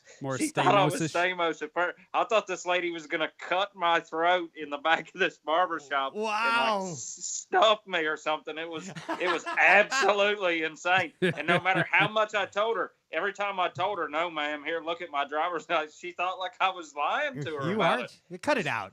Cut it out. Atlanta, Cut it out, John. Atlanta is an insane place. So did you? I mean, come on. Let's be honest. Did you ever use that? That likeness? Line. Did you ever use that likeness to get a little something? Not that I can remember, but that's not to say that I didn't. So you're talking like a politician now. He lost points on the interrogation there. Andy, give him a loss point on the interrogation. Okay. I had a much more direct approach of putting the bar stool next to the ladies' room. There you go. All right. Let's get back to Al. I still got to interrogate Al. Al, if you were to pick a band to headline your big cup, your big classic, your big deal at the end of the year, who's that band gonna be? Who's the band? I mean, it's Led Zeppelin in their heyday, no doubt about it. Awesome. No doubt. Yeah, with a hologram, like we would bring. Yeah, so we'd have the three survivors, and then we'd have a hologram of John Bonham. It would be awesome. Absolutely. And what's his boy's name that's playing? Jason. Played with him? Yeah, Jason. Thank you. Yes, sir. But yeah, Led Zeppelin in their heyday. I mean, when it comes to rock and roll, I go a close second. A close second might be, I was a big fan of the boys. Your Chicago boys up there in Aurora. Oh, Styx? No. Styx? Wayne Cheap and Garth Tricks. with Queen. Cheap Tricks. Oh. Maybe you put Queen up there, Wayne and Garth, the big fans of Queen. Queen's, they're from Queen's in their own Australia, category. Queensland. They're from over there in Britain, but I'm talking about your boys from Aurora, Illinois, Wayne and Garth. Oh, Wayne and Garth. Yeah. So my role models. Watch this. Now I'm one of those guys. See that? How I did that? Absolutely. There it is. See how I Swing. did that? Hey, Paul. Swing. Sphincter say what? But anyway. Can I swing your wife? Hey, guys, final question. And Paul, I'm going to put this onto you since you're a problem solver, and I think that you may have the the answer to saving the world someday. Paul. John Stamos, you're on the air. John Stamos, you. Hey, Paul, we need to make Shark Week better, man. Shark Week sucks now. All right? How can we make Shark Week better, Paul? Fake. How? Now. I want an answer after this. Okay. Now, the instant answer that everyone's going to say that drives me berserk is going to be you put lasers on them. Laser beams. You know? Yeah. Because Dr. Evil said, you know, sharks with friggin' lasers. Exactly. I don't think we're going the laser route, boys. Okay. I don't think we're How do we going make the it better? laser Shark route. Week sucks. I'm so disappointed. I can't even watch this shit anymore. It's like the Bears right now. Well, I haven't watched it in like 15 years, but they still do the South African ones, the great eat the whites seals? that are Oh, see, that's aerial. awesome. That's awesome. But now they do like fake TV shows. Yeah, it's just dumb. Like Al, what do you fake got? stories about shark attacks. Save the day. I think we have the Arthur Fonzarelli contest, and people have to jump them and get eaten by the They sharks. get And this way, eaten. nobody's Yes. jumping the sharks no more. B-list celebrities like Hasselhoff. We just sacrifice them for their uselessness. Man down. Yes. Man down. Yeah. Jasmine Bleeth run one more time. Yeah, the chick that did that. Yeah. I ordered 2 tripods. I was thinking more of a Running Man type setup with politicians. Here's the Yes. answer. We need Richard Dawson to announce it also. Yes. Yeah. You can make want out to with all the maintain ladies. your elected seat? You're gonna swim for your job there through these shark-infested waters. That'll prove a You true make it, American. That'll prove You it. make it. You've earned it. Here's the answer. Yeah. You get your top angler, whoever that may be, Paul Benson. And I'm just making this up right now. It wasn't even part of it, but this I feed the man. He's a tuna fish. Here's the idea. Paul, Al, here it is. Whoever your top dog is, the number 1 guy in your new Bassin league. You get a commercial. It's him with a little baby seal, little guy on a flip stick, in a bass An boat. appetizer. In a bass boat, flipping, and Jack's a great white. Boom! There's the opening scene for your new league and the opening scene for Shark Week. Instantly, you take off. That's the deal. It's That happening. 21-foot boat turns into a big ski. Come on, dude. Remember, like back in the day, Shimano used to do commercials. I don't remember if you guys remember this, but for the old Bantams, they would be shark fishing with 5.5-foot pistol grip bass rods. Now we're gonna do it 7.5, 8-foot flips with the 20-foot great white sharks, 2-ounce seal imitation swim bait. Boom. The best part was that it was a baby seal. Yeah, baby like that seals. was the, It's gotta be. like a cute eyelashes, Super big cute. blue Yeah. eyes. Yeah. Yeah. And then it's just annihilated, and your top No. angler just. The Ronnie Moore of seals. We're gonna chuck out there and throw to the sharks. A little baby seal angel. Plopper tail. Hey, seal. are we thinking that Ronnie Moore beard's going to be in by the Classic? So that's No. about 6 months? No, I think by the 3rd year of your organization, it ought to be getting pretty That good. could be it. Yeah, no. Hey, but seriously, guys, I'm excited for you guys. I love all things bass fishing. You guys are my friends. I wish you success. And anything that we can do to help, you let us know, okay? Y'all have a seat at the table. Awesome, man. And I you, guys. I seriously want to be in on the interview process for the cheerleaders, as well as, the whole deal with the music and all that stuff.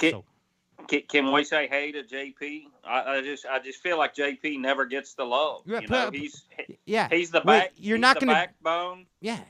Yeah. There he is. What up, Paul? He missed you. He missed you horribly, Paul. In fact, we just got him from the bar in Hot Springs. He was still there from the Forest Wood Cup. Yeah, he was still at Hotel Hot There you Springs. go. Yeah, we just There got you go. We just got him a couple episodes. But hey, before we get out of here, guys, anything that you would like to say to potential sponsors, potential anglers, potential fans about your new league? Wrap it up for us, guys. You know what? To all the sponsors, anglers, venue, cities, lakes, rivers, whatever it might be, go to our website, www.tnpfl.com. All the information is there to put in your resume as an angler, a sponsor, or a venue. We're going to work hard to make this a great platform for 125 new faces and new personalities, and we ask everybody to come along for the ride. Heck yeah. Awesome. Absolutely. Al, Paul, Thanks for coming on, man. We had a great time with you. I hope you guys had fun too, man. Absolutely. Appreciate it, guys. We love y'all and thank you for the opportunity, and we can't wait to drop news here after the first of the year. Y'all will get the nod for first dibs on a lot of that stuff. We have a lot of respect for what y'all do, being straight shooters. Thank you very much, man, and we respect you mutually, no doubt about it. Thank Al you, McCulloch, guys. Paul Benson, National Professional Fishing League kicking off 2021. Can't wait. Thanks, guys. Take care. Take care, y'all. Give it up one more time for those guys. Boom, pow. Bing, bing, boom. Wow, it's a long show. You guys tired? It's a long show. Look at Andy. He's exhausted. Andy, say a few things. He's tired. Just tell us how you're feeling right now. I'm a little tired. You're a little tired, Ange? A little bit. You a little tight, boo-boo? Okay. Here's what we're going to do. What are you laughing about, Danny? Yeah, a little tight, boo-boo. Drank my whole mug. You Never did. done that during Look the at show you. before. An entire dollop of TH. Yeah. Right there. I want to tell you guys something before we go, and I know all you guys are in a hurry, but I'm not in a hurry. So I'm going to tell you something before we go. Alpha Angler rods. They're a pleasure to fish with, right? You guys, everyone in this room, more than a pleasure, have had the opportunity to fish with Alpha Angler rods. Well, yes. I want to share something pretty exciting that happened to me with Alpha Angler rods, and I want you to know that this is available to everyone that watches and listens to this show. Okay? All of you know about Alpha Angler rods. Yeah, they're still just for fishing. They're not just for breakfast anymore. Okay. All right. But they now have, they've always had, Alpha Angler Customs. Do you know about Alpha Angler Customs? Danny, do you know about Alpha Angler Customs? I've seen yours. They I was like, you're doing some secret stuff. I am doing secret stuff. I'm not gonna lie. I have with Jake and old Pawpaw, old Steve. They have helped me design my perfect crankbait rod and perfect flipping rod. It's a old school, proper Bassin, man. 711 parabolic flip stick and a 7-foot S-glass heavy cranking rod. So you don't like those ones where just 20% of the tip bends when you set the hook? No, I like the parabolicness of the moderate fastness of the parabolicide. Yeah, if it doesn't make a letter C, I'm not in. And J. Pelcostomus. Yeah. For all that. Yeah. With that being said, check out alphaangler.com. Custom. Alpha Angler Customs. They'll make you whatever you want. So, for example, a hitter is 7.6. The Ninja Stick. The Ninja Stick. Mm-hmm. Yep. Andy had a special 7.4 swing head rod made. Boom. Call them up, write them an email. They'll make you whatever the heck you want. That's the luxury of dealing with a company like Alpha Angler. And it's not a sales pitch. It's just cool as hell. You get to do, Can I get a 5-foot pistol grip? Yeah, absolutely you can. You think I'm kidding you. You know you can. For roll casting, the old classic. You know who's a real pistol? Who's that? Danny Pete? and JP. Pete? No. Yeah. Danny and Dickie Mo. Dickie Mo. And JP Pie Pie. Do you Picky like Pie that Po. nickname, Dickie? Yeah, don't mind You like it. Dickie- honestly. Dickie yeah, Mo? Yeah, I was about to say. All right. Yeah. There it is. That one can stay. That's from Brian the Carpenter. That's you. Exactly. That's an old Heckle and Jekyll. It's got good origin. I thought it was just because there was pictures of him wearing a Dickie. D.I. Dickie my Mondo. You guys want to give away stuff? I think we're going to give away What some are we stuff. giving away? We are going to give away a slew of War Eagle products. War Eagle spinnerbaits. War Eagle spinnerbaits. The deal. Are you ready for the winner? I'm ready for the winner. They liked and shared. Are you sure they liked and shared? You're not just picking your friend? We have You can pick your friends, you can pick your nose, but you can't pick your friend's nose. Bingo. We have check, double checked. We have a winner. The winner, Daniel? And the winner for the War Eagle Custom Spinnerbait giveaway is Frank Morris. Frank Morris. Frank Morris. Morris? Yes, indeed. Frank Morris. Frank Morris. You know how lucky you are, Frank? Boris? Boris or Morris? Are you saying Pammon? Morse? Or Morse. Morris? Frank with an M. Boris the Spider? Morris. Frank with an M? Frank M. Frank M. Yeah. Ziggy. Frank with an M. Fromp. Morris. Frumpkin Morse. Fromp Forest. Frank. Okay, Frank Morris, you won. Now, if you you don't mess up. Okay, I'm just telling you because one of these guys are going to be using your spinnerbaits if you mess up. You got to pick 6 of them. All right, pick 6 of them. Send us the model numbers off the LureNet War Eagle site, and Andy will order you up 6 baits, and then we'll have fun and we'll throw Screw it up, spinnerbaits. they're mine. Yeah, no, actually they're mine. Whatever. Mine. I think we're gonna wrestle. Mine. We have gathered together today on this thin raft of bass fishing. With appreciation, I thank The reason for the season. The Bass. That's right. Without you, Bass, there is no us. There is no you, viewers. There is no you, sponsors. There is no nothing without the Bass. So that, Bass, we thank you. Thank you. Thank you, Bass. Thank you very much to all the people that make this show possible. You know who you are. Who are they, Rye? GH Marine. Alpha Angler. Alpha Angler. Pick a sponsor, Danny. War Eagle. War Eagle spinnerbaits. JP, pick a sponsor. Oh, Paul Benson, we love you. Paul Benson, we love you. Sponsor. Bite Me Tackle. Andy, what's the sponsor? Line and Lure. Line and Lure Conditioner. Row Varney Jig. Hey, Row Varney Power jigs. Pole. Power Pole, bottom stern. All that good stuff. Bite Me Tackle. Bite me. You bite me. Did you say bite me? Yeah. KBD Say line that and again. lure. We said that. When all else fails, we can still remember that the dawn of the proper Bassin man is among us. Please, we start Legends Month, where I will escape from modern bass fishing. I will leave tournament leagues and turmoil and go back to nothing but the bass. I will take you on my trip. We'll take you on my journey. We enter the town of my birth. Nothing but mono. Nothing but mono and pistol grips. Legends start next week. Jimmy Houston coming up. What's the date next week? 13th? Yep. And then the 20th, Denny Brower. How you like them yapkas? I like that a lot. Denny Brower coming on. Then we're gonna take Then what? we're gonna take time off. Andy's gonna make us some ham with nice glazed sauce on it. Okay. And then we're gonna come back in December on the 4th or something, right after something, with the one and only Al Linder, Ryan's hero. Oh, I'm excited. Ryan's hero, Al Linder. I can't wait. Thank you all.